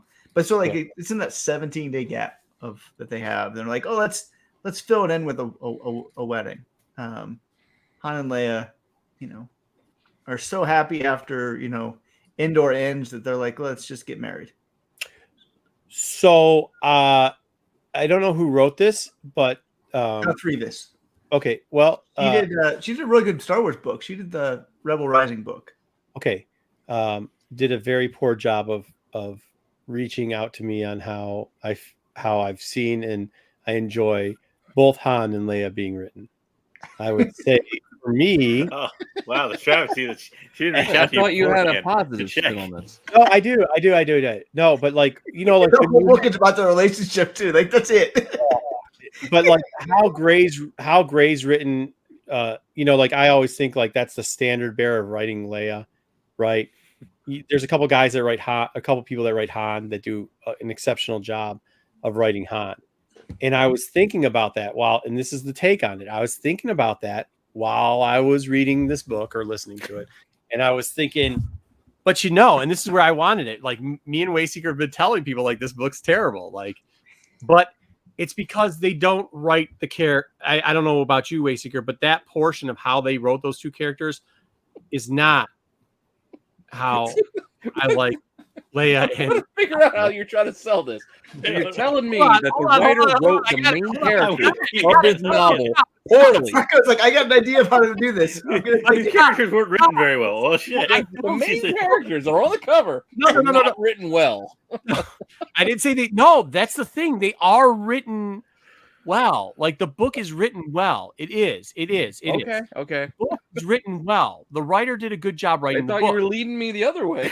Yeah, that's what I'm like. That's where it is. This is why it's hard because the book is actually written well, and it's written in the traditional easy reading bullshit. Not bullshit. I shouldn't say that, but yes, but normie bullshit romance story. Like there was no in-depth bullshit. They didn't really go in depth with the characters. You trying to shit on Twilight stuff? It was a summer Princess book Bride. reading on the beach horseshit love story, right? That's what it was. It's very easy. Any regular Star Wars fan, people that are like, I only watched the movies. This is good for you. This is probably fucking right up your alley. This really is. It probably is up your alley. You should probably read this book because you will think, okay, cool. It's not Aftermath. It's not Bloodlines. It's not any of that shit. And that's okay. There's a space for that with Star Wars fans. So I did think while I was reading, I was like, holy shit, I can see how this book could appeal to a lot of people. This is the adult book, though. Like, right. Written for adults, and it was shorter than all the kids' books that they've written in the last 10 years. Like, and it had no content to it. I agree. I'm sorry. I don't think, yes. And I agree, Wayseeker. I agree with what you're saying, but then I was thinking, who the fuck is this? Who's going to read this? And it's going to be like adults that don't want the in-depth thing. They want the corny, like, oh, I was a princess. But like, dude, it was so out of character what the shit they were saying for like Leia. Like when in-depth Leia, like how she was a strong woman, a strong leader. She gave a fuck about like being that. Well, I just want to know how people's feelings. No, that's not that's not how Leia's ever been written, but it's the easy way to get it out. And it's the easy way for somebody to go like, okay, I'll pick this book up and we can, oh, fuck, man. Yeah, I mean, like, that's what it was. Am I wrong, though, Wayseeker? Oh, you're not wrong. You're not wrong. But that's what I'm saying. Like, so if you're one of these guys, like if you're the guys that are like, I don't read books or whatever, I only watch the movies and I've seen a couple cartoons maybe. Yeah, this book's great for you. It really probably is. It's a quick read, easy read. Yeah, like 300 pages that fly by. A lot of. Oh, but I love you. But I love you. But I love you. But I love you. But I love you. Like, yeah, I get it. Every other chapter is there's a Leia chapter, a Han chapter, a Leia chapter, a Han chapter. That's it. So every chapter is one of the others from their point of view, like going back and forth. Yeah, because it's I love you and I know. It's different. Yep. No, he doesn't say that till the halfway through, and then they're at the end. But I mean, but you get 3 books. This is really 3 books, right? I mean, there's part A, there's part B, there's part C. Part A is the first 75 pages. Was the Ewok part that was pretty shitty with Luke in it? The part A is it's just when they propose and go through the wedding planning on Endor, and then they have the wedding ceremony. Oh, yeah, I didn't. Okay, that's 75 pages of the book. Is that right there? It's okay. I mean, there wasn't anything bad with that part. There wasn't anything. You get a lot of the Ewoks and how they interact and how they go through the ceremonies. And they did Han dirty in this book, but like, so how many times did they write yub yub down? There's a lot of yub yub. Yub yub. Like during the ceremony, they have phrases that the Ewoks say. They interject, and so you can learn Ewok by the time you're yub.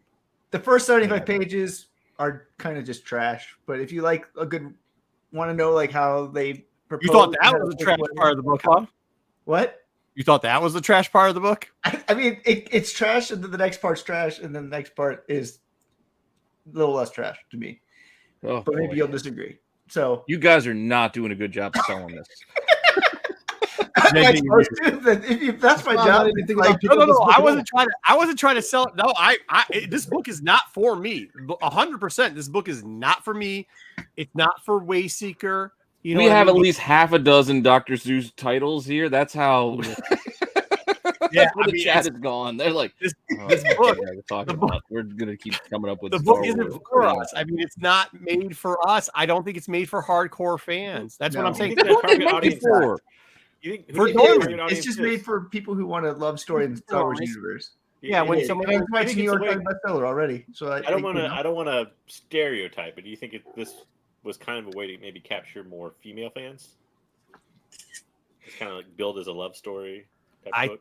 No, I think there's a bunch of male fans that, like, I think part of it is for some of the female fans. I think there's male fans though, that the guys that you hear that say like, I only watch the movies, like this book is for them. Like, but that's I'm a hardcore bad target audience, because if they only watch the movies, they're not going to read a book. I know, but that's why that's a very fair point. The weird part about that, Marco, is there's so much fan service in this book. But it's not like they bring in like 5,000 different fan service things and like small characters. They're like, so it'll try to hit any like it like you. It's a generalization. No, yep. But that's what I'm saying. Wayseeker, that's where my theory comes in, is that they made it so generalized.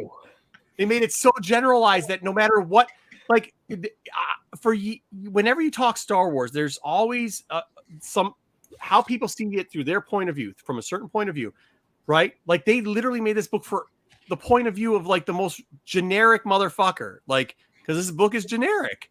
It's literally generic. Is it not generic? I mean, like, let me ask you a question. Yeah. Yes. Does it have anything to do with the fact that he knocks her up and leaves to go back on his missions? Oh, that's not. Oh, not at all. No, not at all. Not about that. This is how they would sell it. They needed a shirtless Han on the cover. Like you take your shirt off in the same picture. Oh, this yeah, this sell is better. not bad. No, Han really struggling. Han really wants Leia to stick around and like be this person and like have like a relationship with him where completely opposite center, like completely opposite of bloodlines. Yeah, like completely opposite. He wants Leia's attention, and Leia's not giving him the attention that he kind of wants. But Leia also doesn't like. Leia also is, you know how confident and straightforward and like, okay, even if this screws up, I'll figure out a way to get out of it. I'm a leader. She's always triple and quadruple guessing herself. Very weak, very timid. Then like the relationship between Han and Leia has always been two butting heads of very strong personalities that see the opposites in each other, but also see that they are very similar. This book is, wow, we're extremely opposites, and like then the only way we could survive is by supporting each other because we're so opposite. But you see, like, no, we need a Wookiee in the middle. Han, because think about it, Han Solo was always the bad boy type of guy, and he goes like this. I know you love me, and she said, "What do you say that?" The way they used to talk, the interaction. That's what I'm saying. Like, she was too. She was the bad. She's a bad bitch. Like she and bad. You know what? Not in this book. When you talking about it, princess. Yeah. Not in this book. Not this book. She's a scary. Oh man. Yeah. No. It's like she's talking about losing a ring and how sensitive and she needs to be, and and same thing with him. Like if the struggle between Han and Leia was, I love you so much, but I still have to do like my thing, like because that's what you love about me too. Not in this one. This one is like, fuck it, I'm going to try to do whatever you want to do, and like no Wookiee fanatic. I would not love it. He's always trying to get down with Leia. Like just run around naked for some reason all the time. Run around. Yeah. So this is so they get married sometime. The timeline is really weird if you put it in Shattered Empire. So you can't think too much about timelines in this one because it doesn't really add up. You can rest assured. They get married on Endor, first 75 pages, and then they go on Halcyon Legacy for their honeymoon. Right. So wait, who married them? This is fucking true. 3PO marries them, and the Ewoks marry them, and then Luke does a little bit too. Well, but and Luke, yeah. I cannot wait. Like the Ewoks think C-3PO should do it because he's the golden god, and so and Han's like, I'm not having C-3PO officiate my wedding. Well, but they also think that because that he's the golden god and that they need to actually do it too because they do the tree, and then they make their rings out of sap. But then like there's like a bunch of stories. But the Ewok chief tried to eat Han. I know. Listen, at least I know for a fact in future stories this would be retconned, so it wouldn't bother me. That's good. You can't retcon anything. There's no retconning because it's so vanilla. Like. There'll be some retconning. I mean, they retcon some things in this book. There'll be some retconning, but it's not important, right? So they go and they're like, Leia's like, I can't do it, like a sea captain. Dude, 3/4 of the story. 3/4 of the story. I was just waiting on. It's a trap. I was waiting for some because you know how books are typically written with Star Wars. There's the introduction. You start to see whatever the storyline where they're going to have to the climax of the battle or whatever. This fucking thing didn't even start the climb to the climax till the last fucking like 10th of the pages. Like, huh? Yeah, 90 pages. 90 pages. Yeah, 400 pages. So they spend the next 100 pages on the Halcyon Legacy. They finally agree that this is their honeymoon. They're going to go on the Halcyon Legacy for their honeymoon. 30 or 50 to sit at the captain's table. and name drop Boba Fett. And that's because Leia doesn't want to go, but then Mon Mothma's like, if you go on this, you get all this publicity. It'd be good for my home planet, which is in charge of the Halcyon Legacy, and it'll be good for the New Republic to see things are going back to normal and everything is good now, and people can have fun and get married. Andor, or not Andor, where's she from again? Like her dad thing, but the Darth Vader thing, that didn't fucking make any sense. That didn't make any sense. Like, it didn't make any sense. Because then she's like, my dad. No, I mean my original dad. Not my dad that's the dark side guy dad. My other dad that died on a planet dad. Well, think about it, that would be a complicated situation to explain to people. Nobody. I wasn't adopted. I lived in Oldron. I was my brother was a sad kid on a desert planet. She thought Han wouldn't love her because of it or something. Like, they spent too much. We could talk about that in a bit. We'll go back to that piece. The whole thing about that and like the Force and like the sword that she feels like her mom wrapping around her. We can talk about that a little bit later, right? If we have time. Does any Star Wars book explain? Marco's realizing how bad the book is. I really do. No, I mean, it's not for like. I'm really like. This is like normie. Like, I mean, it sounds crazy what we're saying, but like, you keep saying it's not for you, but it's good. Bestseller of the Times bestseller. Yeah. It was a New York Times bestseller. It's bestseller, though. That's all that matters. It's all the bestsellers. Bestseller. It is on the list this week, so So they spend 100 pages, and like this whole time during the honeymoon, all Han wants to do is have sex. Like, he wants to be naked in his room all the time. And like horny Han. Yeah, I'm just wearing my holster, nothing else. All he wants to do, he didn't want to do anything. He wanted negative space. All he wanted to do is go boom, boom, boom. Let's go back to my room. Lando, but then all he wants to do is have sex all the time. Wait, he wanted Lando to join? And Leia wants to be like the ambassador, and so like she's busy all the time talking to all these people. She sees her old friends. Always in the corner looking too, apparently. Like, he's got to document it. And Han feels all left out because Leia's not paying attention to him on the honeymoon. It's like, oh man, should have not got married. Is this a mistake that we made? Well, no. But that was after he spent like 6 hours playing cards and illegally. So he goes and plays cards for like 6 hours. Yeah. And during this time, one of the people he's played cards with is a stowaway. It's like a honeymoon in Vegas. which comes back.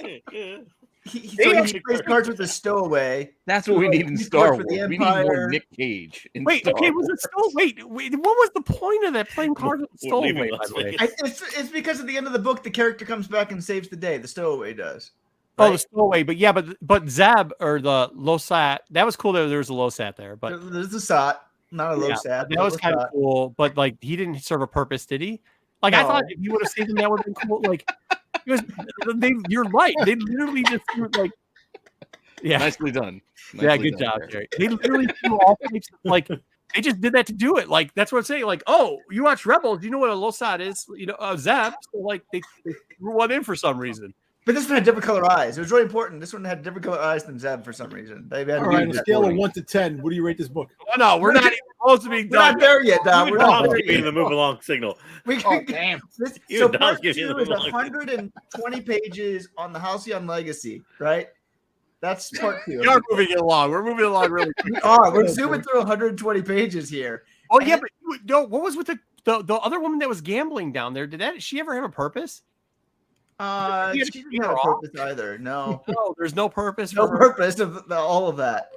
Yeah. Yeah, none at all. So anyway, so this stowaway gets the idea that good show last Saturday night. Make sure you guys check it out. Go ahead. He's gonna kidnap Leia. He doesn't know who Han is. He gets the idea that Leia's on this thing, so he's gonna kidnap Leia, and ransom her for lots of money because he doesn't have a job now that he's working for the Empire, and he's desolate. So whatever. But he was supposed to be on there to sell which he had the idea of selling a weapon. Doesn't make any sense. Yeah. So he was on there to sell weapons. That fell through. So kidnapping. Yeah, kidnaps. My buddy Flea. He tried this he's telling Han years ago. Do that. So Anthony Kiedis plays the role of the stowaway. Who somehow it's like international news that Leia's on there with her husband Han and all over the whole nuts. But he's telling Han Solo, not knowing that it's Han Solo. Like that didn't make everybody else at the table knew it was fucking Han Solo, and then Han Solo's paying people off. Waiting for the part where you're like, and then Bruce Willis shows up on the phone. Bruce Willis, nice. Chris Tucker starts singing on the plane. So there was that they had a Chris Tucker scene where somebody starts. Yes, they did that too. There's Ruby Rod. Ruby Rod was on the mother. Ruby Rod. Is she still a princess though, or did like her parents still alive? I do want to ask you a question. Does any book ever explain the title of princess? How is she a princess? Because you ever thought of that? Well, yeah, but he's a senator, not a king. Who? Her father, Bail. They're a royal family. Don't you remember when they did the thing with the little daughter and everything else? So he's a king who's a senator? Well, then wouldn't the whole not really being her daughter thing also kind of throw a kink in the works there? Well, I mean, Queen Amidala technically wasn't she also turned into a senator, but they still referred to her. Yeah, because they made. But she was actually a queen at one point. Yeah, they made their whole political system weird. Like, no, we only have wouldn't she be technically the princess of how Naboo our country is by run. Succession? If you age out, you can't be queen anymore. Yeah. No. Again, this is not for Star Wars. New young girl. JJ. It has a much better title this way as Princess of the Scoundrel. Yeah. Because I was wondering, does that make Han a prince, or is he a Mr. Senator? No, because is he like the Duke of Endor? There was a lot about count the money. Oh my god! Count the Dimonde. So the stowaway then all of a sudden is arrested, but he's not. But Han tried to throw him out of lock for some reason, but then he got caught. There's an Ugnaught for no reason that just does Ugnaughty thing. There's always reason for an Ugnaught. Special guest star Ugnaught in there. It's like a special guest star book. To grant. They never brought Fantasy Island. You just have different people show up in the guest star. C-3PO never showed back up and said they had other annoying droids there for some reason. That they made a point that the droid had said 3 times, I just want to remind you, just because you can see me, I can't actually see into your room. That was the thing. Yeah. No. Am I wrong, Wayseeker? No. That was the book. That's what I'm saying. It was. Oh, I wish we would have had somebody who doesn't read the novels and read the novel. I really do wish, I think Jedi would have been perfect for it, because I think his opinion on, because he does read some of them, but I think it would have been okay, he doesn't have, for him, it doesn't have to fit into the, me and Wayseeker are obviously anal. I might read this book down the road once I start doing the audio books and start listening. Really? Yeah. You know what? Did you listen to audio or did you read the book? You're going on a road trip with your wife. Maybe she'll enjoy this one if you're. I was at hard pass 20 minutes ago. So it just sounds all over the place. But they did mention Boba Fett. That's the reason why I want to read it. So they mentioned the name drop. I name drop. Yeah, there we go. Oh, all of a sudden, Han Solo brings up Chewbacca, who we don't really see, but he's like, "Yeah, you know how Chewie supposedly can rip arms off, but that's not true. But it is maybe." And I'm underwater, and it feels like I'm getting my arms ripped off by Chewbacca for no reason. They just Chewbacca did. Yeah, that happened. All of it. Yeah. Can we read it? Forget Chewie's a thing. So during this thing, like Leia doesn't want to be on a honeymoon. She wants to be at work, right? Yeah. So the whole time there, like her priority is how can we get this cruise ship with all these people on it that is going through this awesome asteroid field that like only this ship can do in the whole universe. How can we get it to not do that and go to this ice planet that is in the middle of nowhere? Because I think we need to have a fuel supply for the New Republic. So I want to get the Halcyon Legacy to completely change its course to go to this ice planet in the middle of nowhere on our honeymoon.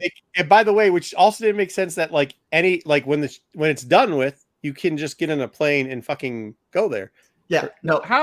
How does them including the Halcyon Legacy into this novel help them sell the Halcyon Legacy as a desirable thing to do? One of the main characters of a novel that you're Halcyon Legacy, by the way, no interest at all in being on it. Is now the fastest fucking ship.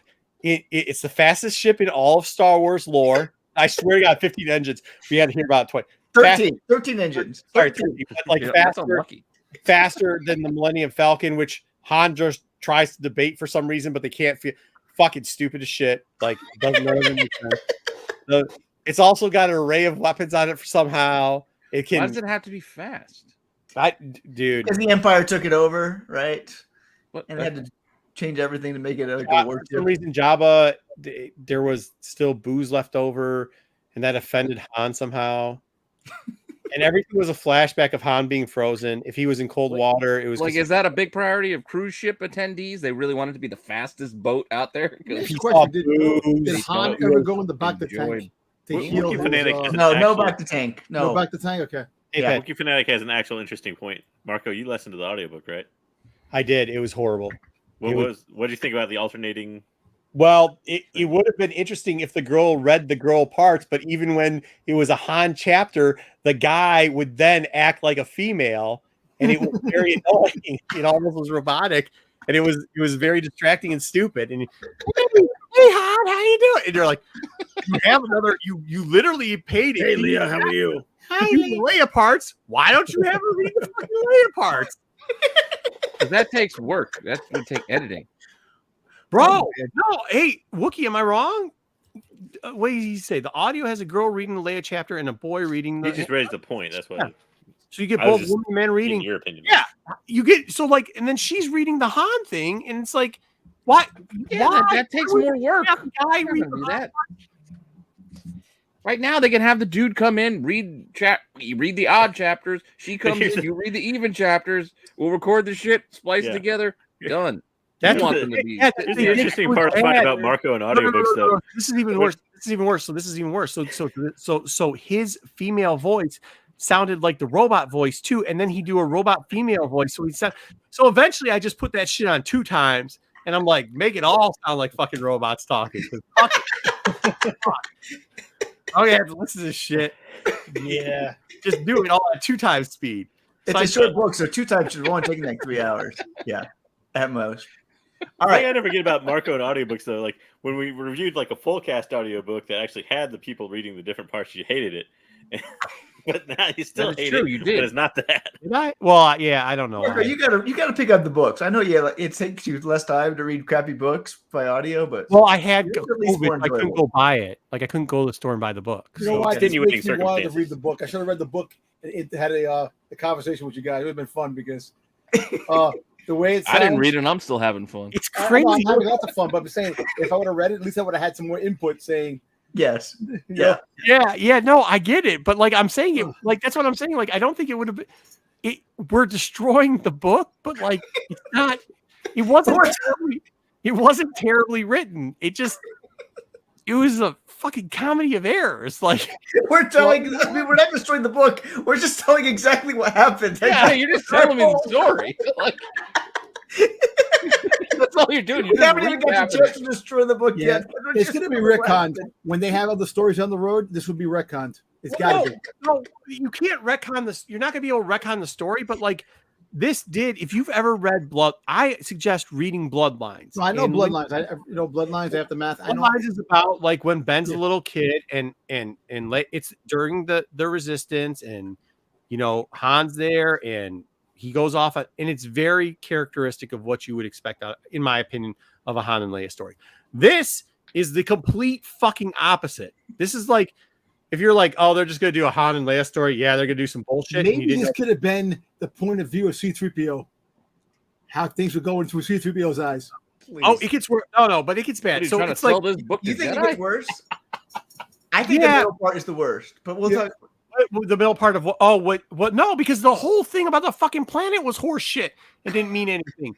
So they go to the ice planet, right? It's called Madurs, or whatever you pronounce it, Matters or whatever. So she goes there, and everybody's like, "This is bullshit. We're supposed to be in the Caribbean, and we're in fucking Hoth." And even that's another thing, dude. Like, she's like, "Oh, I care about you, Han, so much. I don't want to ever feel pain." By the way, I know every time you think about cold, because whenever he thinks about booze or cold, it has to do with him being carbonite frozen. Yeah, they go on for like. I would thought more like having to cut open a tauntaun and sleep inside of it. No, they brought that up. They brought that up. They did. They do. Yep. They do. That's the thing I want to talk about when we're done. This book really like hones in on Han's fragile psyche after the carbonite stuff. So like the whole did it hone in or did it cheapen it? Because it seemed pretty fucking cheap.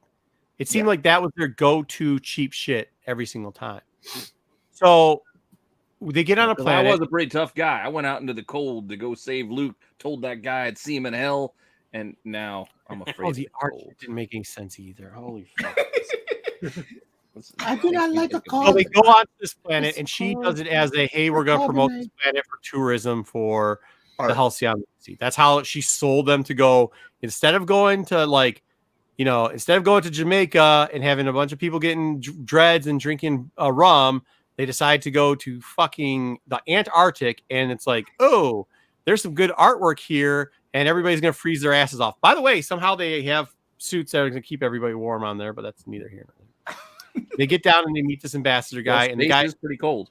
The guy pretty much, see, this was the part where I was like, you really did get fucking Leia wrong.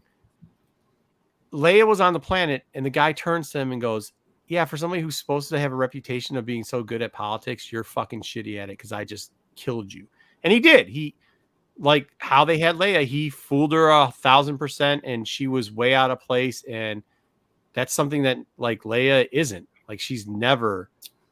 I mean, the moment you see made her and put her in torture chamber, and she's like, "Fuck you," like, she's never been out of place, especially politically.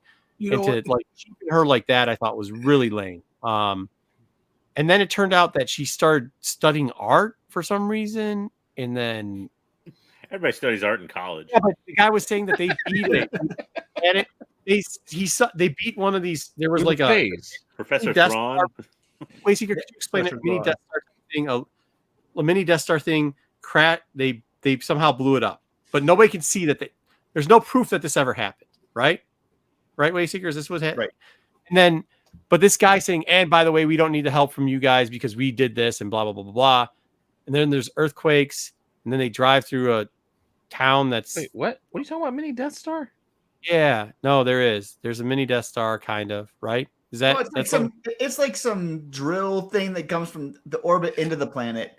I don't know if you call it a Death Star. They said it was a planet type base that could drill, like, so it's a drill version. Instead of blow you up, they just drill your shit. So they're just trying to get all of the resources out as quickly as possible. So like they shot something from the orbit into the core of the world, that's a space station that can then drill into it and destroy the planet while getting out as much of the, I don't bring it up, but that sounds dangerously like J.J. Abrams' Star Trek. He does. Yes. So that was supposed to be the big thing, that they defeated that. So then it looked like they were going to go this arc where they took a trip to Vulcan, is what you're telling me. Yeah, and so like it destroyed the old town, and you could see like the old town, and everybody was out there, and like we don't want to talk about it. Like it was clearly like a sensitive thing for everybody there. Like we defeated them, they're gone, and Leia's like, Han's like, how did this planet of like 1,000 people defeat the Empire? And Leia doesn't even question it at all. Doesn't question it. And then the guy's like, hey, by the way, we'll have reporters out here and we'll do a whole big by a bunch of teddy bears. Well, yeah. Rocks. Yeah, but so then they're like, then all of a sudden it switches and they're like, oh, well, guess what? Han's right, because they kicked off the reporter, but they just kicked it back to the Halcyon. And then they're like, There's something going on shady on that planet, and they're like, yeah, maybe with this guy, I guess, or whatever. Why are they going on investigative trips? I thought this was a cruise. Like, actually, I don't understand. It was like a moon. I don't think it was the actual moon. It was a moon like. You're telling me an entire ship of people didn't have a problem with the fact that they got rerouted somewhere else because one passenger on their ship said, "Hey, I don't like this." Got really upset. People were like, "This is cool. I would never been to an ice planet before." They went on the honeymoon. When they went on the honeymoon, they should have been attacked by a bunch of like an alien species that attacked the place that they were on the honeymoon, and Han and Leia had to get together to fight the. Dom's here trying to write his own. The book was bad enough. We don't need extra storylines. It could have worked better. All of a sudden, like, yeah, okay, we're gonna go out to the death town. They go show him the dead town or whatever. Then the guy looks at his watch, and then Han goes, "Oh, he's looking at his watch. That's shady." And then Leia goes, "Oh yeah, the earthquakes happened. They must be timed. That must mean something." Right? And oh my God. So this was Serenity and Star Trek. They pick up that like these earthquakes aren't just random; they're timed. They're timed, right? But they don't need to take that much time. Exactly when they're going to happen. Yeah, they didn't even figure one time because he looked at his watch. They're timed. Like the other. So then they decide to jump into icy water and like swim in icy water, and then of course, but Han has like a flashback. Carbonite. Yeah, nope, that happened again now. So because now it's carbonite again. Anxiety attacks from carbonite. Yeah, it happens. So he has a panic attack. So that's another couple chapters again, and then they float down, and then they see that there's actually the Imperial base. That's the size of a moon. That's drilling, and they could see in all the windows, and they could see all the troops, and they could see all the Imperials, and they could see fucking everybody. And then they decide to just swim up. How are we not done yet? Jar Binks yeah. For real. How are we not done yet with this? Jar Binks came out of nowhere. Misa's playing with you, Misa. It was because it gets worse. So then they get up. No, it doesn't. It is. I don't think this was the worst part, but you think it's the worst. Okay. So then they get up and they're like, hey, there's a planet down there and it's working. And there's 20 million options on why you can explain that the planet's still alive there. It fell down there, but they didn't all die. Nope. The guy that's in charge actually knows it. And behind there, just standing in the background, who's there, Wayseeker? Alicia Beck. Everybody's most hated villain in the Star Wars universe. Alicia Beck. The lady weakest villain finally announced at like 50 pages left in the book. We've gone through 280 pages of this book, and finally the villain is announced, and it's Alicia Beck. Alicia Beck, somebody who was in a 2-part comic book series by IDW that probably most people fucking don't know, and is not really a fucking that one right there. Hey, that was originally in a German magazine. Okay, all right, German magazine first. Yep, that's right. JJ cares about that. All right. So, yeah. So she's the big bad. And then the guy that was in charge of the planet was actually didn't hate Leia and did want to be part of the rebellion and was going to send a piece of artwork back with her to explain everything when she was on the planet. But what happened to him? Did he die? I don't even know if he. No, he doesn't die. No, they don't. Alicia doesn't go. But Alicia tries to kill House of Dragons. I think I could have summed up all 6. Alicia, for what she doesn't kill Jens. Jens is his name. She doesn't. Jens, even though Jens tries to save Leia and Han whenever that. Yeah, Han doesn't care. Anyway, they have to escape and they have to swim again, and somehow they get saved because a tracker is placed on their suits that keep them warm. Their suits that keep them warm because they were part of this ship. And so they get saved by, and then it's still like, I'm right. They get saved by a random Mon Calamari. Well-written book. When none of this makes sense to me. You told me the whole premise. I'm like, how is she the bad guy? Because they went to a planet they were supposed to go to begin with? No. Yeah, no. See, because you're adding Star Wars. I'm not adding nothing. No. You told me they got married. First third of the book, they got married on Endor. Second third of the book, they took a honeymoon, and they said, you know what? I don't want to go here. I want to go there. They end up going to a place that has a bad guy, and that becomes the bad guy of the story? Yep. That's what I'm saying. That shit don't make sense. I mean, what I'm saying is, like, written wise, it's not like Okay, it sounds disjointed and horrible. All I want to do is slice my wrist. we're Right making it that way. No, okay, so like, I get so you're saying the words you use I can explain. Okay, what's her name? What's the young lady's name that writes High Republic books? That shoehorn shit. Ireland author. Ireland, yes. See, that's bad. That's poorly written because you're shoehorning shit in. This doesn't. It does have a story that is concise. It's just concise of mediocrity. It kind of sounds like an entire starship was shoehorned into the book. Yeah, like the whole thing is the starship is shoehorned. There's 130 pages of that. But nothing was shoehorned. But we know Beth Revis is like Rebel Rising was on your top 10 list, like on the top 10 of Star Wars books. So like, that wasn't actually but she's a good writer. The book wasn't poorly written. It was just I don't think she's a bad writer. Poorly plotted. All the content was horrible. Yeah. Right. Yeah. Well, look, it was very lame. It was very lame. Let's put it that way. It was lame. Yeah. So it wasn't bad written. It wasn't like you couldn't not follow. Like there's parts Ireland's written before where I'm like, what the fuck is going on in this story? Like, it's not like that. Like, it's not poorly written. It's not like, why the fuck are we talking about like a dog or who was the one that did knitting in space one time? Much like our opinions of films and shows, I think you have a different opinion of writing and how it flows than I do. As far as this sounds like a poorly written book because the plot I'm saying like we're doing a shit job of like saying like it does actually flow. It flows. Like there's no like stopping and somebody's knitting in space for 30 minutes because there's some fucking animal we've never heard about that they feel bad about randomly thrown in there. It's concise. I get what you're saying. It might flow. What I'm saying is they find a bad guy, they save the day, end of story. Yeah, but you find the bad guys in the third act. That don't make no sense. I get you. It might you're right. But it doesn't flow. It doesn't make sense. Why part A has nothing to do with part B. You introduce your villain in the third act? Yeah. Right. I mean, once again, I don't like that, but I'm not. What I'm saying is, but is that good writing?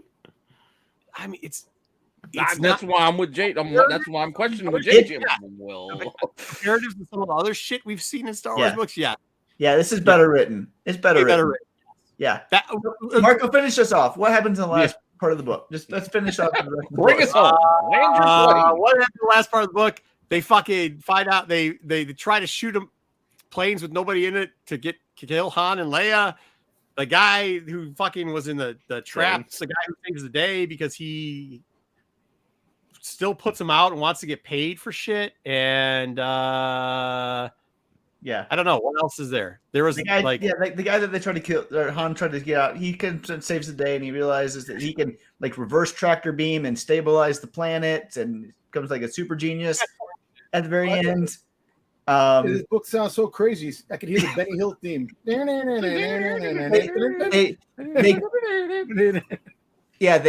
defeat the Imperials and they blow up the moon space station thing. They sink it to the ground, and Alicia Beck, hates Han so much that Han didn't think she'd ever try to escape, but because she has this vendetta against Han the whole time because of what happened in the other book. But she ends up fleeing the planet and gets captured. And that's the end. That's the end. Yeah. The end. Like I said, it's worse for us because I think we disliked the book, but it's like it is vanilla. It was very fucking vanilla. It was 1 to 10. 1 to 10. It's Finn. It's still well written. Story. Well written vanilla. It's not the worst Star Wars book I've read this year. No, not even. But that doesn't make it good or well written. No. It wasn't enjoyable for us. JJ, it was you didn't read it. It was well written. It's not our taste. So of course we're going to be a little critical and shitting on it a little bit. But like when you realize that it's not your taste and you're like, okay, I understand. What do you want? It's not Somebody else might read it and love it. Yeah, it's probably like a 4 or 5. I mean, it's right in the middle. Yeah, a 3.5. 3.5 or 4. But the reason it may be lower because I think it really breaks canon. This is the one thing I want to talk. There are a couple of things I want to talk about. One of which is, so I'm sure everybody here loves Shattered Empire, right? If you remember that comic series, but Shattered Empire, if you remember, Shara Bay, is that how you pronounce her name? Yeah. Shara goes off in this. Shara Bay and Luke in the last comic, they go off, and Shara pretends to be Alicia Beck, right? She dresses up as Alicia Beck in that Imperial outfit to try to sneak into this station. And the guy's like, "Oh, you don't know what Alicia Beck looks like, clearly, so you're not Alicia Beck because you don't have a cybernetic eye," right? Mm-hmm. In that comic book. In this story, the person who captures Alicia Beck is Shara Bey. So the person that later in the comic book impersonates Alicia Beck is the one who captures Alicia Beck. Wasn't that? But doesn't she capture them after Shattered? Wait, she doesn't. No, Shattered Empire 4 takes place later. So Shattered Empire. This takes place between Shattered Empire 1 and Shattered Empire 2. Like she just didn't have a cybernetic eye, and she was just she didn't have a cybernetic eye, and but I'm not even Alicia Beck. It takes the mask off. You captured Alicia Beck. You're the one that captured her. And then you're going to impersonate her, and you don't look anything like her in the comic books? Like, why are you... Well, sometimes you got to do that. It's a big... You're not universe. Hold on. First off, the Empire hasn't met the seller Empire Shattered as the title, Shattered Empire. Number 2, it's a huge universe. So, maybe you don't know that she has a cybernetic. It really isn't that huge of a universe. But you're the one that captured her, and she's that's keep talking about Skywalkers. She's one of the highest ranking universe. people within the Empire. How are you going to duplicate a cybernetic eye in a disguise anyway? I get that, but rip out your eye, cybernetic one. Have anybody else capture Alicia Beck in this book? Say things like one person who tries to impersonate her in the Shattered Empire. Yeah, I guess if that's your beef with this whole book. No, there's other things, but that really annoyed me. That the person tries to impersonate her later. Universe, you don't have a makeup artist that could do an eye. I'm thinking about Riddick. Yeah. Oh yeah, with the Riddick impersonation. All right, so that's it. Wookiee gives it a 4.5 to a 5 out of 10. I'm guessing. Yeah. We could have listened to the whole goddamn audiobook in the time it took for you guys. It would have been nearly as entertaining. Trust me, you'd have robot voices clearly. Oh my god. Men doing robot women doing robot. Oh my god, it was it was rough. My fan fiction, yes, definitely. But here's my question. Okay. And this is something I wanted to hear from all of you all about. So here's the books that have come out this year since the High Republic, right? You reviewed 5 of the 6. We've had the Queen's Hope, which was god awful, right? We had Brotherhood, Shadow of the Sith, Padawan, Jedi and Sith, the short story anthologies, and Princess and the Scoundrel. None of these, to me, none of these books are books I want to read. No. As a Star Wars person. You're right. And as comics, we're in this place where the comics that they keep putting out, I don't want to read those really either, other than Afra I want to read. Yeah. Well, because it's giving you something new, different. It's not just filling in a gap for a character. Other than High Republic, why are they giving us stories that we don't want? Because it's easy to sell. Because there's a fan base that will say, that's what they want. People I don't think want it is. People were like, I think it's more just completionists and people who like to collect, like me, and will just buy them because, to this day, go ask people about fucking Obi-Wan. They'll be like, I loved Obi-Wan and Darth Vader. That was so great. It's that's what they're giving you. That's when you hear that. Well, it's the rematch of the century. That's what they pinned it as. Oh, that's going to be fucking amazing. Let's do it twice. That's why, because that's what they sell it as. And the quote unquote fan base says, yeah, it's going to be amazing. And it's it's going to be mediocre. But you see, this is the problem. This is why I said that they put stuff out. They're trying to please other masses of the fandom, which is not working out really. If you think about it, we want the stuff that we grew up with or stuff that I think it's the opposite. That's why they're doing this. What Dom just said is why they're doing this. They're giving that to you. This is what you just said, Dom, right there. That's why they did that. That every novel he just mentioned is what you grew up with. Yep, everyone. Except for Shadow of the Sith. Shadow of the Sith was a little bit different, and they gave us these every single what you just said. is exactly what they gave us. Yep, it's been all Obi, all Anakin, Padme, Darth Vader, Leia. Yep. Well, I think to agree, when some of them, like I think Queen's Hope we was don't. one that was supposed to come out earlier too. Anyways, Oh, right? what? Like, aren't they still kind of catching up, Del Rey and stuff, from being delayed on a few things? Maybe, but it doesn't matter because even if they're delayed, it's still in that order. Like it was still in the works. Still in the works. I mean, well, these I are know that, supposed. but like I was like Queen's Hope, I think was supposed to be released like 5 or 6 months before it actually was. Yeah, I think that's right. But still, like this was their plan for between phase 1 and phase 2, anyways, was to give us this stuff. The last 3 trilogies, also too, by the way, 1 and 3 were just takes on a lot of that shit, especially so episode 7 was the same shit they tried to give you, and it was your we just wanted the original stuff. That's what they gave you. They gave you just a retelling of the original shit. They remixed A New Hope. That's all it was. That was not good. That's what I'm saying. Like, that's why it's the #1 movie of all time. Yeah. Look, the problem is that what they wanted. There really isn't. There is original ideas out there. It's just that people aren't tapping into the stuff for original ideas. They're going back to basics, but at the same time, they're making the characters we grew up with look like shit. And that's the problem.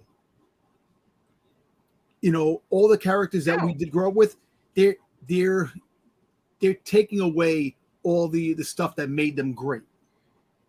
Come on, this book, Han and Leia. Leia she's a badass bitch. She acted like a whiny girl that didn't, and then Han. You're the one that's going, but I want slave Leia. No, I don't want slave Leia, man. I don't want a fucking Papa slave Leia. I don't want another fucking book of slave Leia. No, I don't want a book of slave. I want to Leia the fuck out their mouth. And every fan that says they're a fanboy and because they're ruining our characters, no. Because you keep asking them to do shit. You keep asking. I ask them to do, but do the stuff right. If you're gonna do it, not do it right. Doing it right is not doing it. That's what I've been trying to say for years now. Stop. We gotta stop saying, "Hey, you're just ruining the characters" or whatever. But saying like, "Oh, I just want those feelings of comfort of the original 3." That's the problem. The problem is us. The problem is they give us what we fucking ask for, and then when it's dog shit, because it's gonna be dog shit, we then say it doesn't have to be dog shit. I'm kind of between both of you. Like Bloodlines was a great book. Like we can get a good Leia book. But that's done. Well, Bloodlines was what 8 years ago? They took that and then did 8 more fucking stories on it, bro. We don't need. I know. I'm not saying we do. I'm just saying it's possible. It's possible to give us 1, okay, but not fucking 8. Yeah, we're in 2020 fucking 2. We're doing the same shit we're doing the same shit we were doing in 2016. No, look, and I understand where you're coming from, but the fact is that there's a lot of story left in some of the characters. There isn't. Listen, hear me out. There is, but when it comes down to it, they dummy the character. No, you think that, and plus they have a huge galaxy out there that can make different characters, but people are complaining. But you just said you don't want different characters, Dom. I want new characters. Let me address this real quick for Dom. That's what you're saying. Like they're dumbing it down, but they're not. What you're saying is you want more of the things, and to go back to what Mark was saying as well, you want more of what you love, the nostalgic, but you can't go back to those times. We can't. I know you can't go back to those times, but it's not going to be the same. What I'm saying, it's not going to be the same. It's not going to be the same. You saw these things younger as a kid.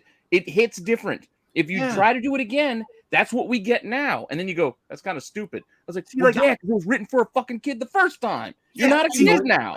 You want that? I get the thing that everybody's it's not the same. Now it's a guy that's ranting and hates this, and I don't. I love it.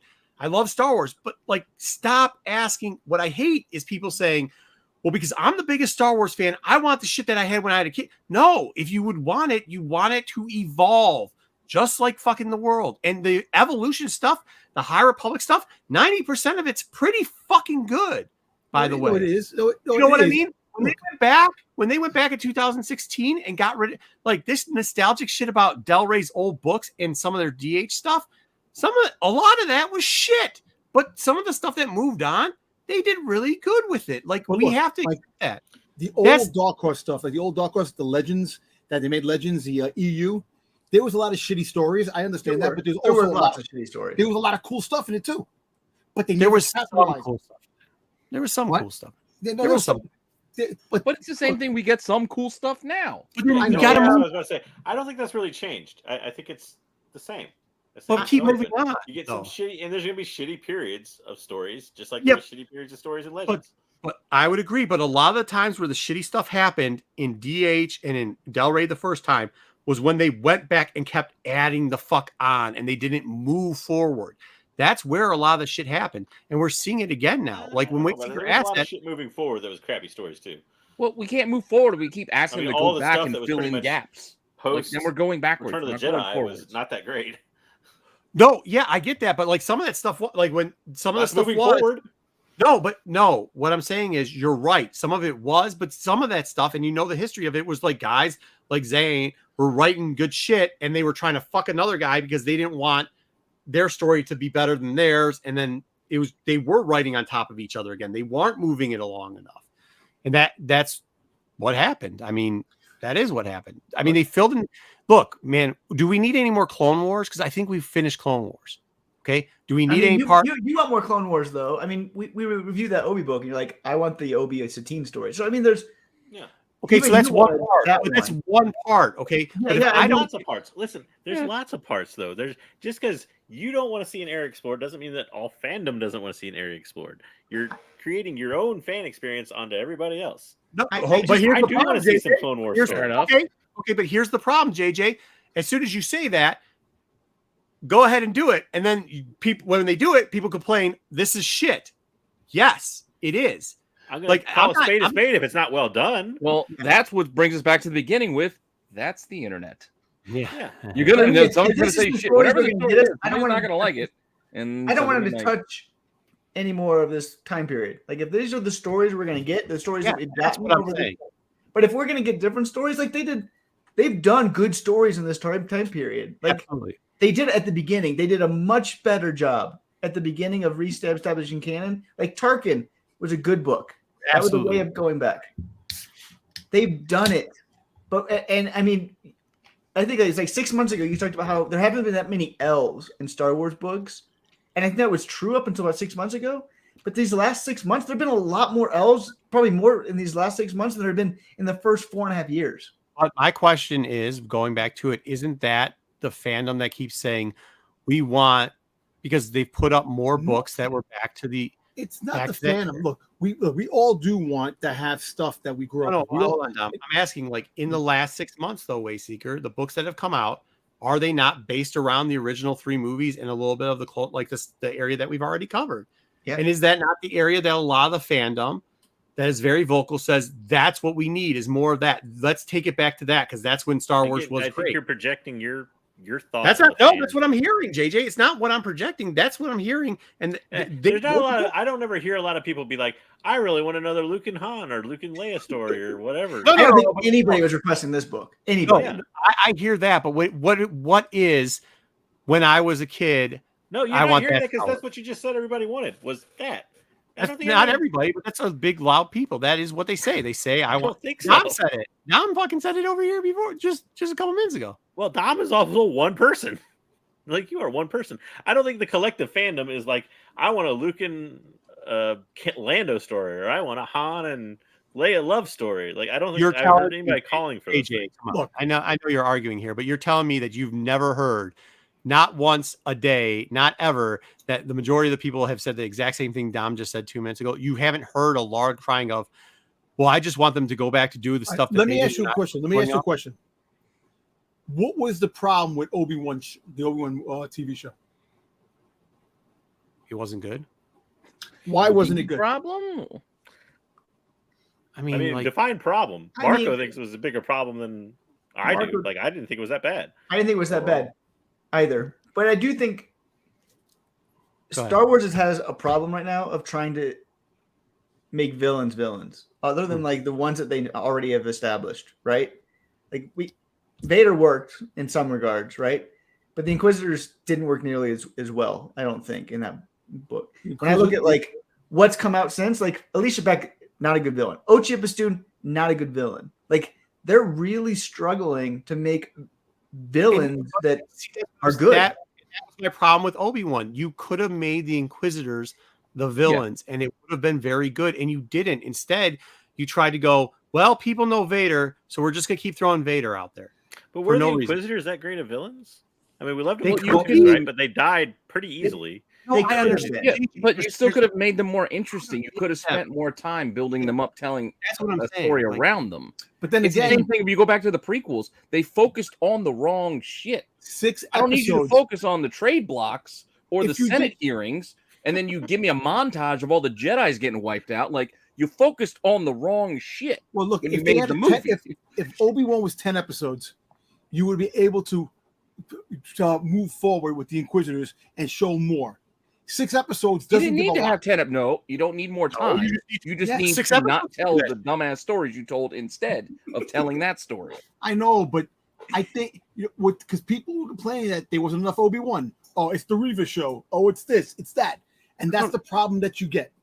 No, well, you asked me what the question was, and I said they didn't just like this book.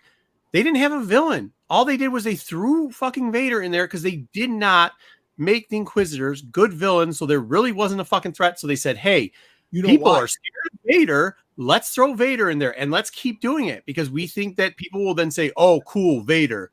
Cool. You know why the villains weren't that good, the Inquisitors? Because they did a shitty job writing it. No, they assumed that people knew about them from the Rebels cartoon. That's not true. They did a shitty job writing it. You know what? It is shitty writing. It is. But at the same time, see, this is what's happening. We saw more of Flea and his team who kidnapped Leia than we saw of the Inquisitors. I think that's what I'm saying. They focused on the wrong shit. Exactly. I think that it wasn't supposed to be an Inquisitor story. Maybe it would have been better. You're right if it was, but like that's written that way because it wasn't. Yes, and that's why. Like it's not. That's why. Like the why is because there wasn't a bad there. It just wasn't. There wasn't that bad that you worry about, and they had the opportunity to do about it. It's not like I'm making shit up or rewriting the whole story. I'm saying you had all the fucking parts. You had the whole fucking thing, and you just. But now let me ask you a question. Now, they're kind of rebooting the story moving forward. Now, Mando is the Mandoverse is moving forward. I see a brighter future now with Mando and Ahsoka. Why is it? Wait, why do you assume that we're getting who is the Mando? Who is the great villain in Book of Boba Fett? There is no great. I'm just saying. Barely saw. Cad Bane. Yeah, that's the thing.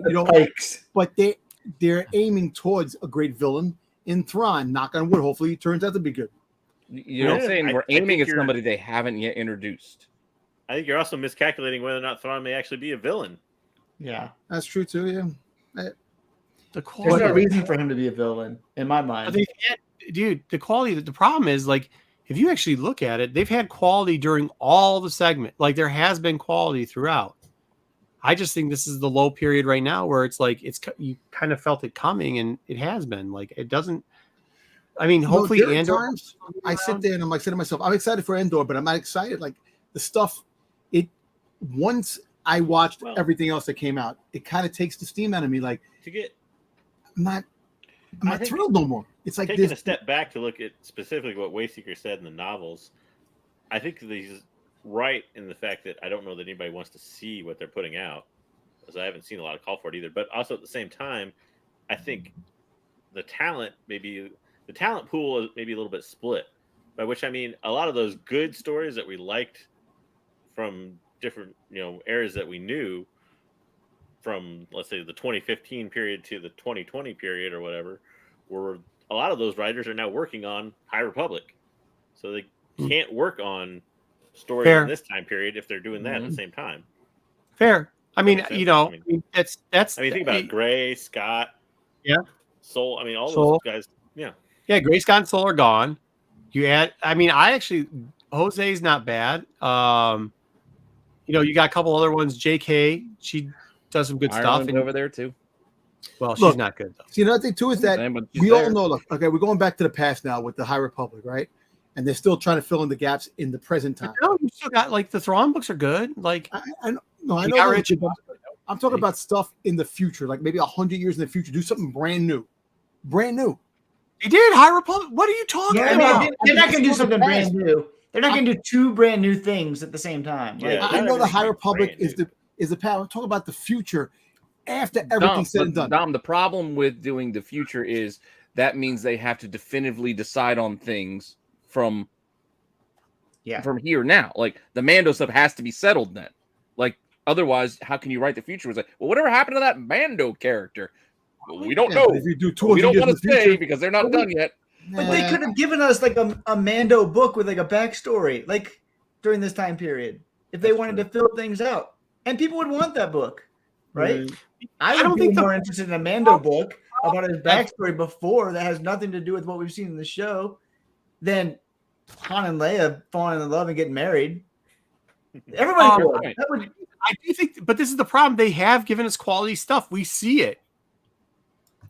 Like again, we see it in Dr. Afro. Once again, we've seen it through even some of Scott's stuff doesn't hit all the time. But you said earlier this year, Dr. Afro was a horrible book, and you were contemplating reading it. It was, and then they changed it around like that. It was, but I mean, that's what I'm saying. It's never consistent. We get hits and misses, but a lot of times the hit stuff is the newer shit they're doing.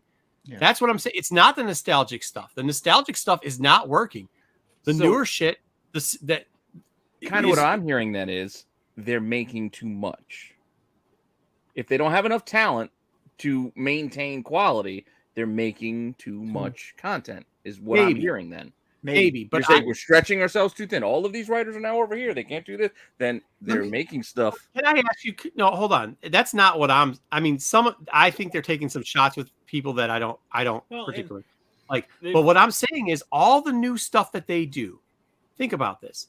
If you got to take like new shit, High Republic, okay, you go with Afra, okay. When they started moving it off away from the other bullshit, Afra's still new stuff really new, in the context of an old with the direction they went with it, it's new. Yeah, because you get the Sith ascendancy, you get all that stuff. That's all new plot, but it's not new. It's more than just a new plot because it's all in the theory now that's building into the universe. The ascendancy hasn't been there before. They're expanding on that type of stuff. That's all I'm saying. Like that type of stuff. It's something new. That stuff seems to be working and pretty good when they go with it. When they took Afra and went back to the other shit, the old shit, it wasn't working that well. You know what I mean? And it just wasn't like telling the same old shit. Like, oh, well, we're gonna find Drudge. That's what I'm saying. Well, imagine this then. Like, imagine this instead of telling the in-between story of what Luke, Han, and Leia were doing between movies 4 and 5 and 5 and 6. What if they told a story about other characters that we didn't yet know in the comics during that same time period? Fine, Broom Boy. You know what I mean? I think it would work. But don't they do that? Would anybody want that? That's the question. Or would people shit on that too? Bounty Hunters was good. JJ and Bounty Hunters was good. So they then go, there's good and there's bad, and there's new and there's old, but it's all mixed together. Let's bring back all the old stuff and add it into Bounty Hunters so that and then it's like, okay, well, it's not really that good. Yeah. In my opinion, it wasn't that good anymore. I mean, that's where I think it started to take a dip. But that's so you got to think you're splitting two things here. You're saying you only want new stuff, right? You don't want old stuff. You don't want them to revisit this time period, which makes sense. But there's also a person of the fandom that hates High Republic. They don't want the new stuff. Yeah. So at what point do you say, if you're Disney or Marvel or whoever the hell is writing, Del Rey, at what point do you say, you can't say piss off to half of your fandom or whatever. So you got to work on both. My question is this. Are the people that say High Republic sucks, are they saying that Scoundrel and Princess is great? No. Okay. But are they saying time? Are they wait? Time out. That's not your point. Your point. Are they saying that? No, it is. No, it is. Is the fan base? Is the fan base? I'm not done yet. I let you answer. Is the people who are saying High Republic sucks? Are they saying Book of Boba Fett? Are they saying that's the shit that is? They saying that's great? What are you comparing now? You're comparing High Republic to Book of Boba Fett?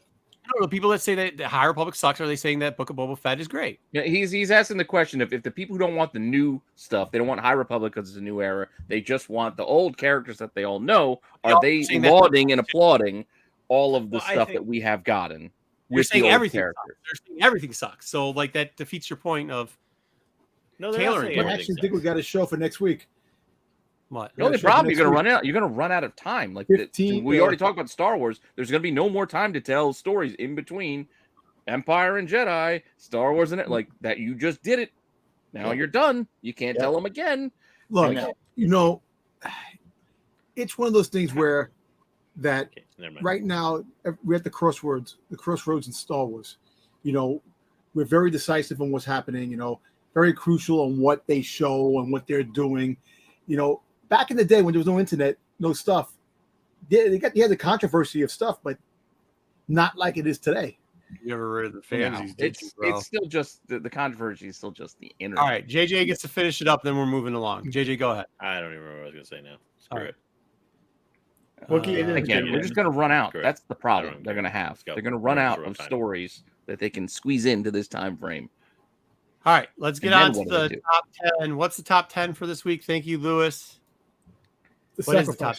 Sacrifices. All right. JJ took the list. He had a little something to it. He tweaked them around. Can somebody explain sacrifices real quickly?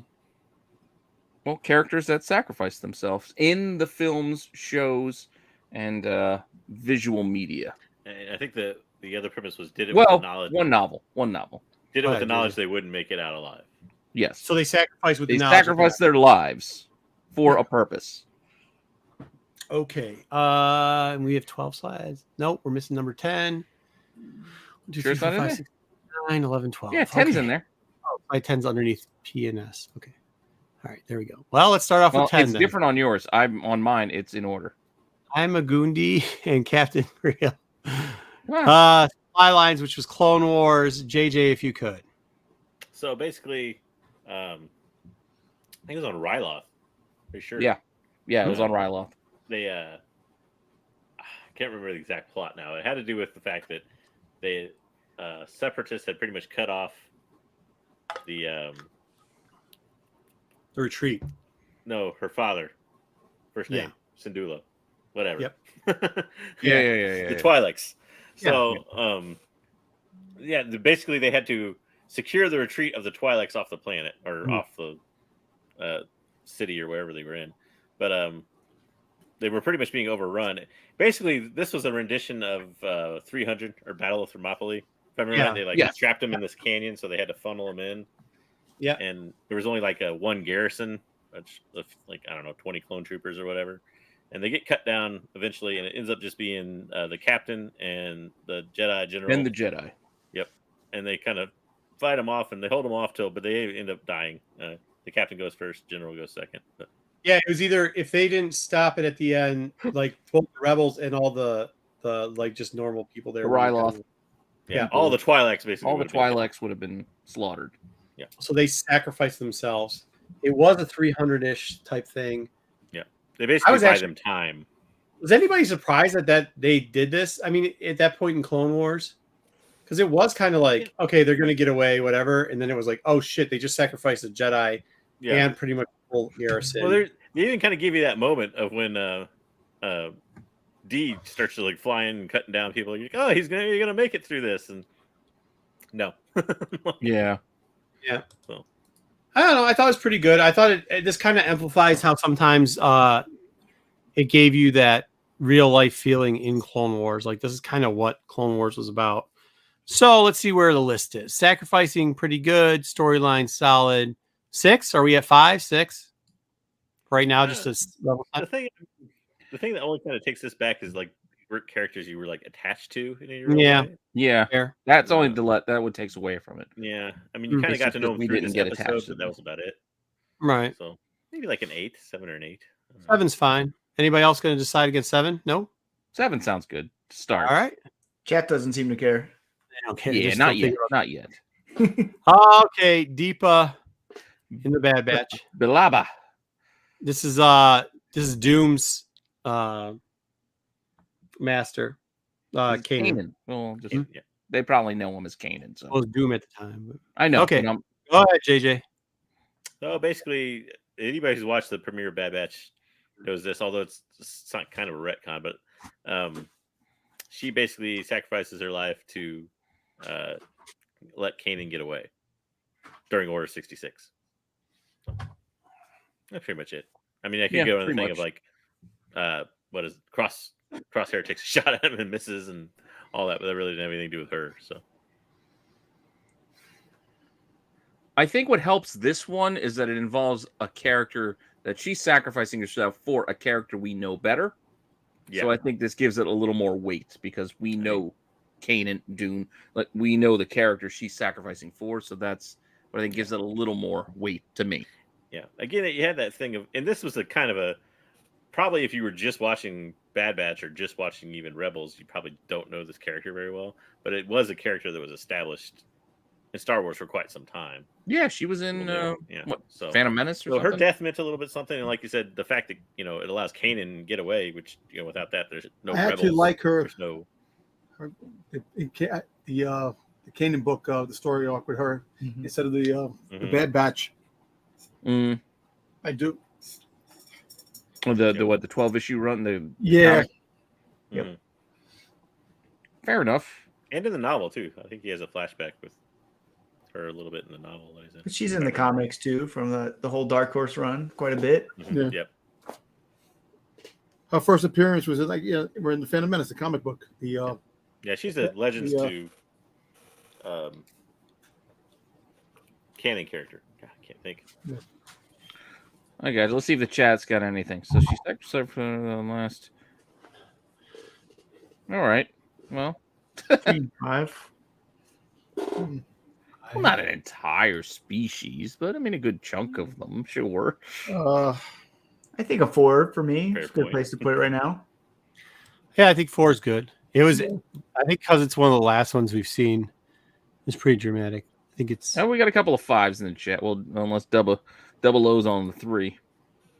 Yeah. 5. All right, put it at 5. 5. Yeah. I think 5. Yeah. 5's good enough.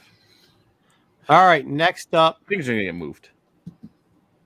We have a High Republic one? Oh, 1. This is actually 1. Stellan Geos. This is the novel one. Yeah, so I wanted to put a High Republic one on there, and obviously there's no show or anything yet which to pull from. So I went with Stellan Geos and Fallen Star because he's probably the most, I guess, recognizable sacrifice. Mm-hmm. There were others obviously in High Republic, but yeah. So basically, he pilots the space station out of the. Was it falling on a city or something? Wasn't it? If I remember right? Yep. Yeah. So it would have fallen on a city, so he pilots it into the ocean more or less. So, like, they didn't have autopilot like in Batman. Apparently not. Dark Knight Rises, but then they somehow Palpatine came back. Part of it was like, so he was the Trinity, right? Like, I think we all thought there was going to be a Trinity, much like Leia, Han, and Luke. And Geos was probably like the front. Like, I mean, I know you got what's her name, but like he definitely was, huh? Avar Chris. But like they were really, Geos was supposed to be like the like almost like the Rock, right? Like yeah. So he's kind of like the quintessential Jedi of that period, or Yeah, he always did everything right by the book, right? Mm-hmm. And just was solid and you did. I mean, seeing him go, like, that was actually kind of surprising. Couple 5s, an 8, 6. It was emotional too. I mean, in a way. Yeah, you were attached to the character throughout novels and everything else leading up to this. So. And we knew people were gonna get killed off in High Republic, right? But like, you could see a lot of like, okay, that makes sense. Even like Loden, you're like, okay, but then you pretty much took one of the characters where you're like, I mean. I don't know. There's characters where I was like, oh, at least these ones will never go anywhere, or at least not in the first act, right? And they pretty much took him out. They're like, yeah, like that was the one where I was like, damn, like they're always like, whoa, we're gonna take people out, and you'll be surprised and say damn. And I wasn't saying damn for most of them. When they took him out, I was like, oh damn, dude, they did. Like it made sense that he sacrificed himself, but at the same point, it was definitely more of a surprise than not. So. They got it. A lot of people got him at 8, though. Huh? I'm still at like an 8. Still an 8. Yeah, I could put it 6. I could put it above the It's 6. I don't know, but like I'm the Ryloth now. It's got me thinking. They saved a lot more people. They did, but the whole they just saved the whole planet. The whole planet or whatever. Yeah, the planet was gonna. The space station was gonna smash into the planet. Yeah, and he saved like some of the. Yeah, and because he split it off too. He saved some of the other people. Fair enough. All right, you got me. All right. Heavy. Oh, this one hit hard. Just because this was like I love Heavy. So the story goes in this. There's, I think 5, right? Were there 5 rookies? 5. Yeah. I think so. I think it was the 5th episode of season 1, correct? You might be right there. I think right about there. Of season 1, something like that. Anyways, it was early because I still haven't finished all of Clone Wars. Very early on in Clone Wars, and basically these 5 rookies are left to hold off a separatist advancement of droids. By themselves. They originally didn't get along. They originally were like almost they didn't get along very well, and then they're joined by Rex and Cody, who are on an inspection. So technically, there's 7 of them, I guess. But they pretty much have to hold off this because if this is the last line between them and Kamino. I think there was like a relay. This is like a relay station or something like that. Yeah. They like screwed up their training exercise where they couldn't work together. Yeah. Previously, but basically at the end, to blow up the last, it's kind of like blowing up the bridge, so to speak. But the last act by Heavy, who got injured, was to blow up the relay station so they couldn't advance anymore. The bridge over the River Kwai. Yeah, very much. Same thing. Yeah, and Heavy. Well, because he was a heavy gunner, but like. Yeah. They already did the reject of the clones. They did all. Yeah, they kind of got you attached to them, and then that's what hit me because it was so early on in Clone Wars, and normally you think Star Wars cartoon stakes are super low, right? But this was like one where they wow, they actually killed off. Even though he wasn't it felt like they were building this crew up to be like a team you'd follow for a while. Yeah, and they killed this guy off, and you're like, wow. And it made something too because he only really knew him through that episode. But at the same time, like those 5 characters made an impression on you as clones you got to know because prior to that you didn't know hardly any clones from movies or anything else besides Cody or somebody. Hey, you guys are only at an 8. I liked Heavy. Yeah, well, I liked the whole rookie storyline. But I did too. I thought that was really good, and they did it really well. It's like a save your home planet type of thing was the way they build it because obviously, dude, I think this got. Hold on now, we have to have this above this. Well, I don't know. They say they're very similar. Deaths. I know both are, self-sacrifice to save, a race of people. In the case the clones, and in another case the Twi'leks. All right, put it at 8. Then really. I'm with you too. I like this is like a. I like it better. I like it better than saving Kanan. I got to say we're up at 4. I'm just saying. I don't know about Kanan, but I argue for 6. All right, put in 6. I can do a 6. Bump down then. We'll do a 7. Yeah, bump them down. I'm not going to argue that because again, I liked it. I was a fan of those early episodes. I like this. The kamikaze pilot. I just like how it was shot. Yeah. The best thing about this scene was the sound effect. Silence. Sound effect, good silence. Yeah. People thought that something happened with the voice, with the sound of the when that happened. That was kind of cool. Some people might. I didn't, but I thought it was really good. I thought it was done really well. I guess this is probably one of the reasons why, like this scene in particular, is one of the examples. There's 2 problems with this one in my mind. I didn't like her character. Yeah, I agree with that. So, to me, like when she sacrificed herself, I didn't feel as much emotion behind it. Yeah, she didn't earn it. Yeah. No, just the cinematics and how it always is, like the whole question if you ever hit hyperspace. Well, yeah, the execution of the sacrifice, but the sacrifice of the character, however, wasn't. No, I mean, I don't think. Does anybody care about Holda? I think that's the point. That's what takes away from it. She's coming back in a comic, right? Coming up in a few weeks, so they're trying to make us care about Holda. I still don't understand why she sacrificed herself. Well, because who gives a shit about her?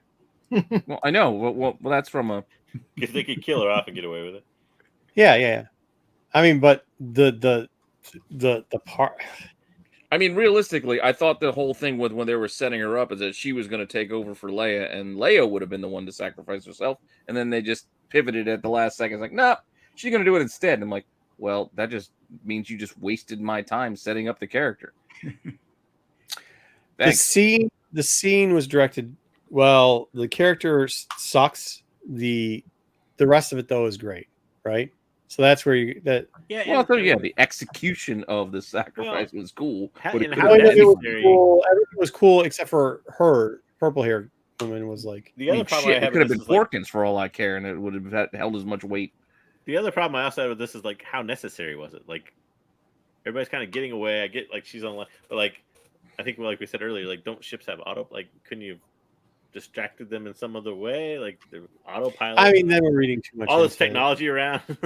I agree, but like I think that's like it was a cool thing. So like, where does the character? We don't care so much about the character, but the moment kind of is bigger. Well, I think that was part of the thing. I think with the technology would have stopped the autopilot from doing that. It was almost like the safety measure of like the cars that will stay in the lane. Yeah. Like that's why she had to override it and manually drive this ship into another ship. I mean, I think it would be one if it wasn't Hoda. Like, that's what I'm saying. Like, it's that good that if it wasn't actually, if the character wasn't, it could have been high. It would have been if it wasn't Holdo. It would be one. Come on now. What if it was General Akbar? Yeah, no. Would not be a one. Not General one. Akbar No, not one. The one that did it. I agree. No, not he shouldn't have died going through the freaking. I'm kind of with chat. To me, space. For the two reasons I stated, this is like a 9 or a 10 for me. Like I'm fine putting it below the others. Really? JJ, shocking about how much you love this movie. Shocking. Really? Yeah, really. Yeah, really. No, I mean, I'm not as harsh as Brooklyn. She deserved death. I think this is the start. The 17 and 3. Yeah, she deserved death. Yeah, I mean, I can't. She's a vice admiral. I just think because of how it was handled and everything else, it gives it weight. I like the execution, but she did sacrifice herself to save the rest of the resistance. Really, like we're putting a lot of weight on two characters that if I ask you tomorrow, nobody's gonna remember their names. Like seriously, cover them up. What were their names? Yeah, tomorrow, right now. But isn't it better not to remember somebody's name than to actively dislike a character? That's another fair point. I'm sorry, I got this at like 3, so I'm voting 3 with whoever else voted 3. Actually, there's probably a lot of people. If you showed a picture of Holdo, they wouldn't know her name either. Yeah, they probably wouldn't either. Yeah, really? I'd be all right. To your point, I'd be fine at 8. Well, 8. That's not my point. My point is 3, like this, not 8. I don't think it's 3. It's not a 3. I'm like in. I agree with you. I love the execution of it. I thought it was fantastic, but I gave a shit about Holdo. Nah, Holdo shouldn't have got the spotlight in that. And not only that, she got one up a little bit later with the sacrifice portion for the same crew. Fuck Holda. It's about the sacrifice, okay? You guys are too much putting it on Holda. It's supposed to be about the sacrifice. I know, and I'm saying the sacrifice is better than Bootleg 300. It's better than fucking Speed, okay? It's better than. Okay, no, it's a lot like Geos' sacrifice. It is very much like Geos' sacrifice. Yeah. I mean, you're piloting a ship. Heavy a little bit. Yeah. Okay, 7. No, you're right. It's pretty close to Geos's, but and again, I'm weighing it down because later in the same movie, somebody else has to make another sacrifice. All right, 7. How about 7? I can go 7. That seems like between the 3 and a hard 8. So is that bumping Stellan Geos down or bumping everybody up? Or maybe moving up. At this point, we got to move somebody up because this is getting worse. Move up, maybe. Let's see how it looks. Bootleg 300. All right, move them up. I guess. Like heavy going up to number 5. I shouldn't have made that comparison. That's being used against this. 5. This is a garbage list already. 7. I gave no pre-thought. Marco says that about every list ever. Yeah, so you negotiate why, and it just every time it seems to go a certain way. Okay, actually, okay, I like 4. Move everything else down. IG 11, right? He's coming back. So what happens when he comes back? He's coming back. That's the only. That was my problem with having this one on the list was that, but I kept it on. He's coming back. They already said. Who's Well, they? at the time, back. At the time when you watched it, it was a sacrifice. The powers to be. The powers to be are saying they. He's Reddit coming people are back. saying he's coming back. When you see him in Mando season 3, Hold on. scratch your head. We're talking about this scene.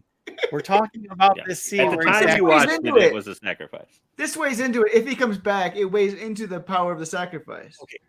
Okay. I would have picked Creed, my Why didn't we sacrifice. put it lower on the list. It's still probably a 9 though. What? Yeah. I like Really? Hey, don't get me wrong. I liked it. melting But he away? still saved a boatload got of people as opposed to a whole have no bunch of heart. people from Ryloth. He's a droid. Oh my gosh. Oh my god. All right. I 4, still 4, like 8, Taika Waititi. 8, 5. Yeah, this is a hard one for me. Like, if it's Mando, like, I don't know who's on the list. But Like- you also, I mean, the kid. We waited in Depa's character who she saved mattered. So in this case, doesn't who he saved matter? I think so. Yeah. All right. Okay, but 6. Yeah. I still fine like with the that. heavy. Guys, fine because with Amanda that Dom isn't at. I think probably heavy's- to your point. I would probably re-rack the Kanan sacrifice at this point now. Move that a little bit further down and move like heavy up, but we can't do that. We can, but I don't. What about like? He's saying he doesn't want to do that. Well, no, Is I this just even- feel is it's this not even right. the A lot of best people, sacrifice? a lot of So, people like- put an idea at 4 or 5. 4. All right. Put. I don't know. Move everybody down. I'm comfortable at like a 6 or 7 because I'm with it. A couple people in chat said like he is a droid. Like he lived through it. You can more or bring him less. back. Yeah, they can bring him back. Yes. Like, you can't rebuild him. Dude, I was The ultimate rewatching Rise of sacrifice. Skywalker today, and they were like, not well, about if we it. go into the Sith thing, C-3PO's memory will be wiped. Does R2 back you up? It's like, why can't you just back him up right now? I can fucking save my laptop right now and then ruin the fucking thing. You're telling me you can't do this now? Will to live. Off the rail. The list is. I'm just saying. Billions of dollars in medical It's equipment. about that scene in the sacrifice. What do we not understand? I know, and it was cool, and I liked It it. doesn't matter but- if you could download them onto your Apple iPhone, like It does, or though, because if he's a droid and he lives through the sacrifice, how true is that? it doesn't matter if it's Napster. Let's go. I Well, put what him I'm 7. telling you is your favorite number 3 Holdo would have been above it. Should I be. think I six agree. for She sure. should be a 2. I know. think Why 6. I think it's Let's a go 6. 7. Dom just says it's. I saw a rumor, boy. so it's coming back. Like that's what his vote is. The rest of the votes are now. It's 10. What are we doing here? All these lists end up being contentious. That's the last one I saw. Stop. Let me ask you a question. Dom will make the decision on this. If the rumor's fake, where would if it was a sacrifice, where would you put it? Like permanently, it's not. He's never coming back. I definitely between 5 and 6. Okay, if he is coming back, where would you put him? I'll put him back. I'm asking 7 because I know he's coming back. I would put him 10. Okay, can we put him at 5?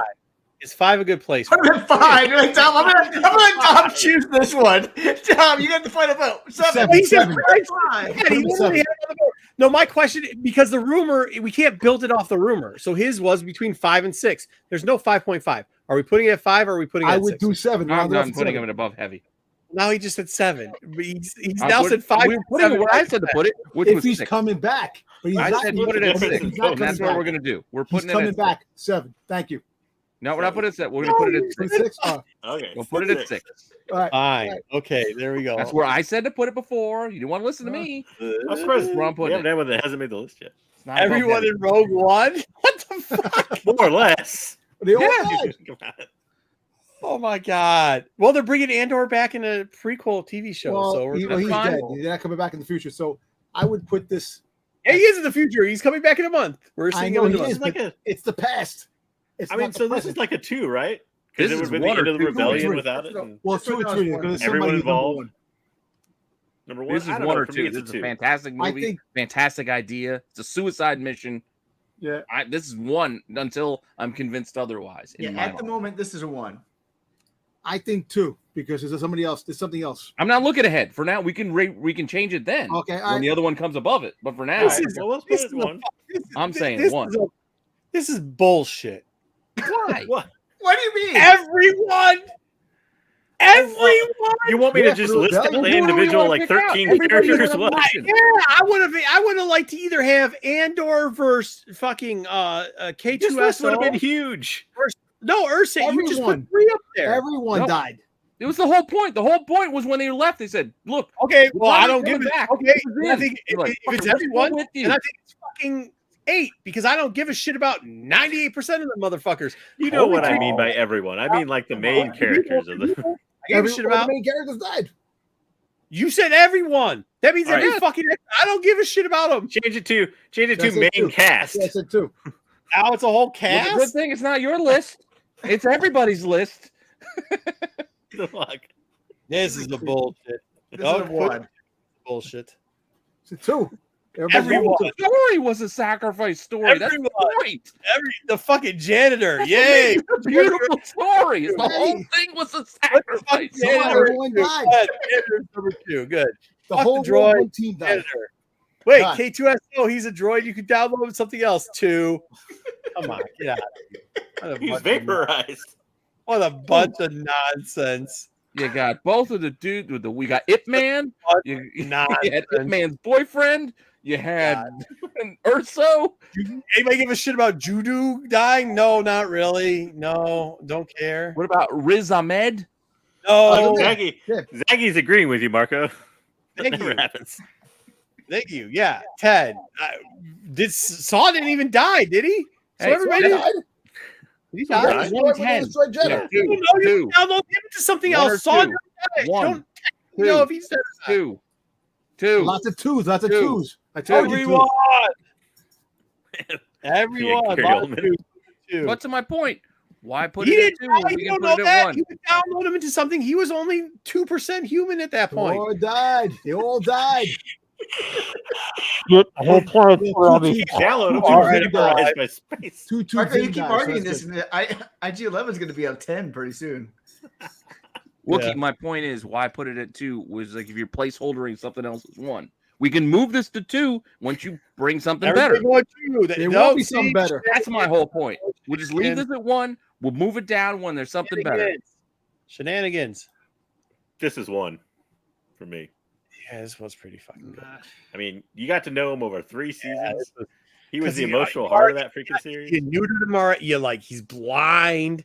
He's been pissed on. Yeah. He's been crapped on. He's shamed riding out on the horse. He falls in love. Back of the head. No, this is perfect. Saves his baby's mother. Yeah, come on. I mean, and he sees her at the end, right? He gets his sight back right at the sight end. back. There's so much emotion too in this. Like even the final credits where there was no sound, it was just black. Yeah, 1. I mean, come on, 1. There's a lot of 1s. All right, that's what I'm saying. This is the point why you do it. Anymore. At least we got 1 right. That's 1. Are we putting this at 1? Pete, you better put this motherfucker at 1. I'm asking the question. You don't have to ask. Yes. I think it's the 1. I think it's a lock. Jeez. At least for now. Oh shit. We won't be talking about it for like 30 seconds. We spent like 3 minutes on the last one trying to convince you. You don't need to convince everyone meant. I don't want to hear anything else on this because there's no way you're screwing this up because it'll screw the whole list up. This is 1. Okay. For now. This is not. This is what 10. is this? This is 1. No, I'm just joking. This is 12. It's not 1. This is not 10. It's not. I don't know. Like meaningful, yes, but at the same time, weird. Like this was some dumb shit. I rewatched this again today. This whole thing was some dumb shit. I'm gonna heal a snake. Yeah, okay. Weird, I'm gonna Weird was heal being Kylo. nice. Kylo's gonna heal me. Fuck it. Let's just play hot potato with who gets to live. BK has it at 1. Nah. Yeah. 10. 11. No, it's not 11. It's 12. Oh, yeah, it's the worst. By far the worst. All right, It's way more of an Off the important list. character than some of these other people, though. So I mean, Yeah, I agree with like Is I it? don't know. Wait, who died? that. I don't even know who died. Was it Kylo that died? Kylo dies. Kylo Huh? died. Ray that died? Nobody matter? cares. Well, Ray died. Kylo sacrificed himself to bring her back. Yeah, it doesn't matter. Kylo dies. Yeah, like that. No, but that's my point. Like, I don't give a shit. Like, That's a better. I don't know. It doesn't matter. I would put this at 8. I'd move the 8 and 9 I'm down. kind of with Waysecret. He's an important character, but yeah. Why? Kind of silly. Just because he was in 3 movies, that makes him important. Okay. No. Well. No, I'm not. No, but I mean, I'm being serious though. He has a way more interesting character than Holdo is. No, I disagree. Well, I don't as a character, probably. But her sacrifice. His sacrifice also only saved one person. You're just saying people. But listen to this. Listen to this on the set. It's about the sacrifice, right? Would you rather watch the sacrifice in 8 or whatever? How did Kylo even like? I can tell you how Holda sacrificed herself. I can't tell you what the fuck happened with Kylo Ren and Rey Skywalker. Yeah, that's fair. Well, because they kind of forced like some weird ass. Now there's a love story angle that we're mixing in here late. I completely forgot about that till you guys. Like if you're like the Rian Johnson movie, I'll be like, oh, I'll tell you about the scene at number 8. Like because I will. But when you're like, yeah, you remember that time that Kylo sacrificed himself? Till you said the snake thing, I was like, no, what the fuck are you talking? I can't remember that. Like, you know what I mean? Like, no, I know you're laughing, but like seriously, like no, but I told you, I rewatched parts of it like in and out today while I was doing materials and other stuff. Like I'm not trying to be smart, but I'm saying like, yeah, Kylo Ren might be a more important character, but like the sacrifice, I don't think it like not really because no, like who the fuck remembers? Ruben, maybe. Maybe. Airboy. I like Airboy's take on it. The sacrifice saved the character he wished never existed. I want to kiss the I mean, I don't think it's gonna end that way, but we got 2 characters from the fucking Last Jedi. We could get anybody from we could again. The whole point of Rogue One, the whole thing this is not Last Jedi. This is Rise of Skywalker, which is why I said it was 1. Last Jedi. All right, so are we putting it off the list? This is 13.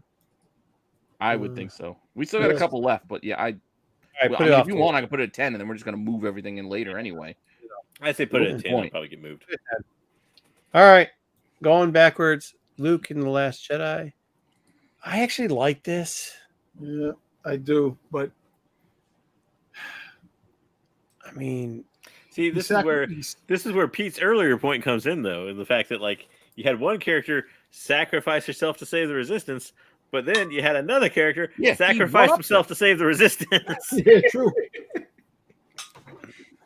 Resistance is a big ass place. You, Rian Johnson, nobody gives a shit about that home run you hit in the 7th that tied up the game. Then I fucking hit the walk off in the 9th. I mean, yeah, but once again, what are we? Also, now, are we putting this at 6? You can't argue. So it's got to be higher than 8, obviously. It is. Luke is far more important than Holdo. Yes, I'd agree. It was shot I thought it was I thought it was great what they did with it. Cinematically, it was pleasing, and Luke's more important. I thought it was a little bit silly in the whole like projection across the galaxy, and therefore you died. I like the footstep thing. I have it at 6. Yeah, the execution of it was cool, but to JJ's point, the idea of why he had to die seems a little. Yeah, it was like a kid. He has to. It's like we're gonna kill off one character every movie, so he has to die at the end just because. Because we got rid of Han already. Yeah, but wasn't it that he used the rest of whatever? I mean, I don't. He supposedly used up his force power. I don't know. I know, but so, I don't know. The force powers he shut off for decades. Yeah, I put this at 5. Above heavy. Yeah, maybe 5's fine. I'm okay with that too. I still like heavy. That's fair. All right, move down 10. Everybody. Luke deserves life. Don't vote. move IG-11 off and just move. Well, you guys said we got to move heavy out of here, and he's at 5. 3. Oh yeah, Obi might be 1. No lower than 5. Obi's not at 1. He might be. He's going to be up there. Not for me. Vader. Since they brought it arguable in that. But since they brought the Emperor back, it really tarnishes that situation. Not at the time. Go from the time. Yeah, go by. Yeah. You can't argue both ways. I mean, it's top. Shit, man, this is gonna be tough now. You know what? I think it's 4. That's the whole point. The whole point is for it to be tough. If it was easy, why bother doing it? Yeah. So to me, like this is my 3. maybe. It's a weird thing. Yeah, so for like now, if Rogue this One would be my 3. If Rogue One was never a movie, I probably would put this at like 1 or 2. But the fact that Rogue One was well done and the sacrifice of everybody, it was a great. Yeah, this is why everybody, because it's not fair. I mean, I'd actually put this at 2 because of everyone clumped together. Because with everyone, some of those characters, they aren't as. You keep good. focusing on the characters. On the everyone. I don't give a shit about. How about you focus on the characters you did give a shit about instead? How about that? Marco wanted to put that one down at 10, so yeah, of course he puts it. I think this is a 2 for me though. I could be a 2. I could see that too. Yeah. It didn't have as much emotion as the Kanan one. Just I agree. Watching it, even when I was a kid and something like, I mean, there was emotion there, but the fact that he also lives through it, and then he gets to say goodbye to Luke and everything. I agree. We got deep but too high. He gets to say goodbye, but my point, it's the point of it. Like he's dead, right? He did sacrifice himself because what led to his death. He did. I'm not saying he didn't sacrifice himself. I'm just saying it was less emotional than the Kanan one because Kanan basically got vaporized and right when he got to see his, I guess future wife or whatever, or baby mama. Yeah, the Kanan thing was good. That's where I'm at, BK. I'm with BK on this. Taking off the head and saying, the son thing and like, yeah, I'd rather see it at a 3, but I could see it at a 2. I'm at 3. Plus, he gets to come back as a Force ghost. Dom's at a 4. 4. Dubba 3. 2. Kissing girls 1 and 2. What? Yeah, you're gonna lean on Zaggy now. All of a sudden, what do you mean? He's gonna be your flag bearer. I think it's safe to put him at a 3. Has Zaggy been taken over by the Russian bot thing? All right, Beetlejuice, JJ. Now they're gonna show up. 3. Yeah, see, Joe's on point too. And then we got 1. Obi-Wan, that's 1. That is 1 for one particular reason. No, nope. It's you know why it's 1. Listen to me here out. He did this. He sacrificed himself to save Luke, knowing that Luke knew. No, he didn't. No. He did. All Luke had to do was get on a ship. No, he sacrificed him. He killed himself. He let him go. If he actually took the Vader was sensing that Luke was there. He made the Vader forget about Luke for a second when he sacrificed himself. So you're saying if Obi-Wan just said, "Fuck it, I'm running," Vader wouldn't have said, "Oh shit, I gotta chase him." Like he would have been focused on what he was doing. But that was the ultimate sacrifice when we first seen the original trilogy, and that's what I'm going at. To me, this wasn't nearly as emotional or anything as some of the other ones we have at the top. Like I mean, this is like the whole basis of like the sacrifice in Star Wars. So like this is the OG sacrifice. Yeah. He gave himself up for. I mean, but you give that points just because it's first, or because of how meaningful it was. It is meaningful. It's like the whole he gave himself up so that later on in the third movie, Vader then sacrifices himself. This is what happened. I mean, this is how it is. He sacrificed himself so that not only could Luke get away, so not only that the Force could come back, so he can keep talking to Luke in the I was about to say. I thought it was so he could basically be a Force ghost and talk to Luke. No. It was so he lead Luke through the. I mean, I understand what you're saying, but like the truth is, it was so that I think the turn for Vader, the whole basis of it was the turn for Vader, the Force evening out. Luke still gets to be saved. The twins get the whole. This is the sacrifice that is. If we take your if we take your chicken and the egg theory here, that means JJ left off the original chicken egg in Qui-Gon sacrificing himself and disappearing as a Force ghost. Showing Obi he could do it too. Don't look at everything else. This is what Star Wars. This started the whole Star Wars sacrifice right here. And that's the way I'm going to see it. That's his number 1. I don't care what anybody says. There's no canon. He knew he would. So everybody's got a point too. He knew he would come back. To me, that was the interpretation of my thing, was that he knew he would come back when he did this because he became one with the Force as opposed to. That's not the interpretation I have with it. You didn't think when he did this, you didn't think he knew he'd become one with the Force and be able to communicate with Luke. No, I think he sacrificed himself to show the sacrifice that later on down the road. No, I don't think that's right. No, I don't think it was that. You're reading your own interpretation into it. Yeah. No, he says, I give myself, you could strike me down now, but blah, blah, blah, blah, blah. But I can still be hanging around and talk to your son and give him guidance and be his coach even after I'm dead. He saw this as his way to balance everything. He didn't need to die to be Luke's coach. He could have fucking gone and ran away and been Luke's fucking coach. Exactly. Because that was. I don't think you're getting it, dude. No, I don't think you're getting it. Well, let me ask you a question. If nothing else was done, and this was the only thing you've seen, this would be the ultimate sacrifice. Dom, if you're using that rationale, that's saying, well, this is the only one we saw. There's none else other ones on the list. So obviously it's number one. Because nothing else exists. There's no point in him even doing it if he knows he's coming back. That's not true. Yes, That's it is. Not true at all. What do you mean it's not true? Because do you think he could have beat Vader in this fight? 2, how's he going to get back to the ship when he's like an 80-year-old man and can hardly run? Oh, he was actually 50. He was 50 years old right here. Space. He could have force flew. Yeah.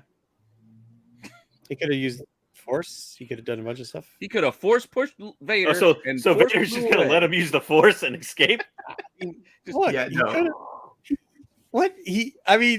So you're saying that he was already coaching Luke, but then he needed to sacrifice himself to coach Luke? No, he just knew he could. He knew he could. That was the way. That was the way he could. He's a better fighter than Vader. Coach Luke through the Force and basically bounce the Force through Luke. That was why he sacrificed himself. He already had the ability to do it. He learned how to do it from Qui-Gon. Yeah, and we're gonna get to see that at some point. It is all Liam Neeson's fault. That's what I'm saying. He could have done it from his tent on Tatooine, though. Like, you guys don't see the symbolic of him sacrificing himself for later on down the road for Vader. Interpreting no, I don't think it there. So I don't think Vader sacrificed himself because Obi sacrificed himself. No. Yeah, I think Vader sacrificed himself because Luke was dying. And Vader cared about family. Like Vader, as they said for an entire thing, an entire prequel trilogy and an entire trilogy, that they're still good in him. That's what. Yeah, I'm not seeing the 1-for-1 connection because it's not like Vader stood in front of Palpatine and said, "No, don't hurt my son." Not to he mention grabbed the the fact motherfucker from Vader behind. went on to kill a lot of people. Down a fucking shaft. Vader went on to kill a lot of people and do a lot of bad things after Obi-Wan sacrificed himself. Yeah, no. This is a 3. Well, from a certain point of view, I think you guys exactly from a certain point of view. No. But I do think this is better than Vader's sacrifice, so I would put this at 3. 3. I think Marco's gonna. Look at the chat. The chat hasn't given us a number with everyone on it anyway. So I mean, at this point, I don't care where. Marco's just gonna throw a fit if everyone is above Obi.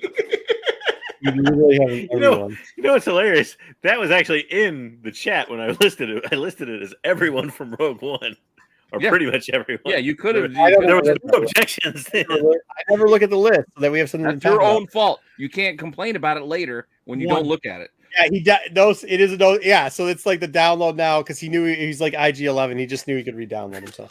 All right. But that's basically what he did. He instantly became one with the Force, right? Why? It's 1. So he basically did download himself. Why didn't he just go find Palps, fucking shove his lightsaber up Palps' ass and sacrifice himself then? Because he's gonna come back as a Force ghost anyways. He could have just done that shit. He didn't done anything apparently. It was his whole goal. Obi-Wan's whole quest to watching Luke this whole time was so that one day he could just become a Force ghost. That was it. He had to learn it from Qui-Gon and Kenobi season 2. Clearly. Yeah. You guys are adding stuff on afterwards with Qui-Gon. Qui-Gon wasn't there. We're adding stuff on. You're the one saying that there's a bringing in Return of around for no reason. Oh my god! Like that. There's no Qui-Gon fucking Jinn when they did A New Hope. If you're using what is this now? Of why he sacrificed himself, you do know Qui-Gon Jinn didn't come around. There's no Vader. There's no Vader killing Palpatine when they did A New Hope either, which is your whole argument. There is. Yes, there is. There is. Listen, uno. It's 3. Dude, wait, you are not telling me that a character that they fucking invented 20 years after this, but he didn't have the platform arced out for the trilogy that he had supposedly. According to Lucas, he thinks of all this stuff way ahead of time anyway. So. Yeah, I've read Star Killer. Yeah. Well, yeah, but I have more belief that he fucking knows that the sacrifice is for fucking Vader than Qui-Gon fucking. I don't think Vader was thinking about Obi-Wan at all when he sacrificed himself. Like, your guys' defense of why this isn't one is because of Qui-Gon fucking Jinn. No, my defense of it is that, again, he didn't have to do this, and Luke still could have gotten away. What is happening? What do you mean, what is happening? Seriously, if he would have put his lightsaber down and said, you know what, Anakin, I surrender. Don't you think they still could have got on that goddamn ship and flew away? Yeah, they were right there. Like literally. He could have been. He could have been. Yeah, he could have been a prisoner. No. Yeah, I agree. As a matter of fact, technically speaking, his death put Luke in more danger because Luke yells out. He's like, "Oh, he dies. dies. I'm gonna step on the rag. Let's go get them now." I'm just kidding. Yeah, which once again, I think you're arguing the fact of him trying to be a Force ghost doesn't make sense. Like, you're saying his whole sacrifice was so he could be a Force ghost. I didn't say that's the whole reason. I'm giving you multiple examples of why this was a dumb idea. That's my point. He had other options available to him. We've got Qui-Gon Jinn and a Force ghost at this point. Fucking hey, Qui-Gon's not on the list. My only point is Qui-Gon Jinn. To be specific, Qui-Gon is not on the list because I don't think he knew that he was going to die. Because you could use the Qui-Gon Jinn excuse in this fucking one to lowball this bullshit. L3 could be on this list. I agree. It is useful. It is. You should not resist the power. Again, this is not our list. Before Marco goes around the list. Yeah, no L3. Yeah, you left out L3. Yeah, fucking put L3 in there. Or that's everybody. Doesn't L3 consider everybody? No, because that was in Solo. That was it's a completely different movie. But yes, that's everybody. Yeah, everybody in Solo. Everyone in Rogue One. Everybody in Star Wars that died. What number are they? Everybody. It's a unified list because it was a suicide mission. I'll say it again. Yep. So I guess you're right. The janitors is important as fucking. No, but all the other characters who did are. I think it's So where are we putting it? We're putting 3. 1. I don't know. 1. We got 2 1s. Well, I'm at 3. Wayseeker's at 3. I don't even know where JJ finally landed on the number. I'm at a 3. Oh, I gotta undo that. That's messed up. The chat. There were a whole bunch of 3. Go ahead, look at the chat. Don't take it from us. I am. So you gotta put it at 2. There's 1s and there's 3s. How many of each? There's 5 1s and there's like 6 or 7 3s. If this will end my misery, I'll accept it too. I still don't want to because I still like Rogue One better. Get the. I'll negotiate with JJ and say put it at 2. Fair enough. That's not a negotiation. That's a good negotiation. Good job. All right, put it at 2. Let me call this list shenanigans and crap and move on. Sal gave it a 1 too. Wookie gave it a 1. Okay. What about Ben? Oh, you know this is a viewer submitted list. We have a tie. Pete, can we finish this list up? What about? I control the list. What? This is just garbage list once again. All right, good job. All right, do we have anything else? Fine, you get your 2. That's still called shenanigans. I'm still not satisfied. 1. A cartoon. Don't go there, Dom. Don't go there. 1. Well, you can argue with Marco. Brilliant. I'm not arguing with anything. I'm quitting this list. Thank you once again to Lewis for the list. I appreciate it. Anybody else wants to send lists, we'll do them and we'll brutally destroy them. Oh, there's my background. I don't know. But that's it. That's what we got. That was our list. Hopefully some people had some fun. 30. I got to go to work tomorrow. Yeah, no, we got to go. Make sure that you check out the rest of the shows. If you didn't check out the Saturday show, really good. Dom's and Jedi are going to be on the Friday show. Yeah, they'll be on Friday. Saturday night special will be on Saturday. Sick of drinking Mai Tais and stuff with other dudes, so he will be back to his regular shows. Yes, Monday, Tuesday will be back to normal, and Thursday as well. We probably should do a tax show this week. What do you mean we probably should? What do you want to do? Give me a topic. Dragon, maybe. We'll go watch that. All right. See y'all later. Right. Oh, I got to click the button. I can't wave. Thanks, guys. Thanks. All right, now I'll wave with this hand. Appreciate it. Thank you, guys.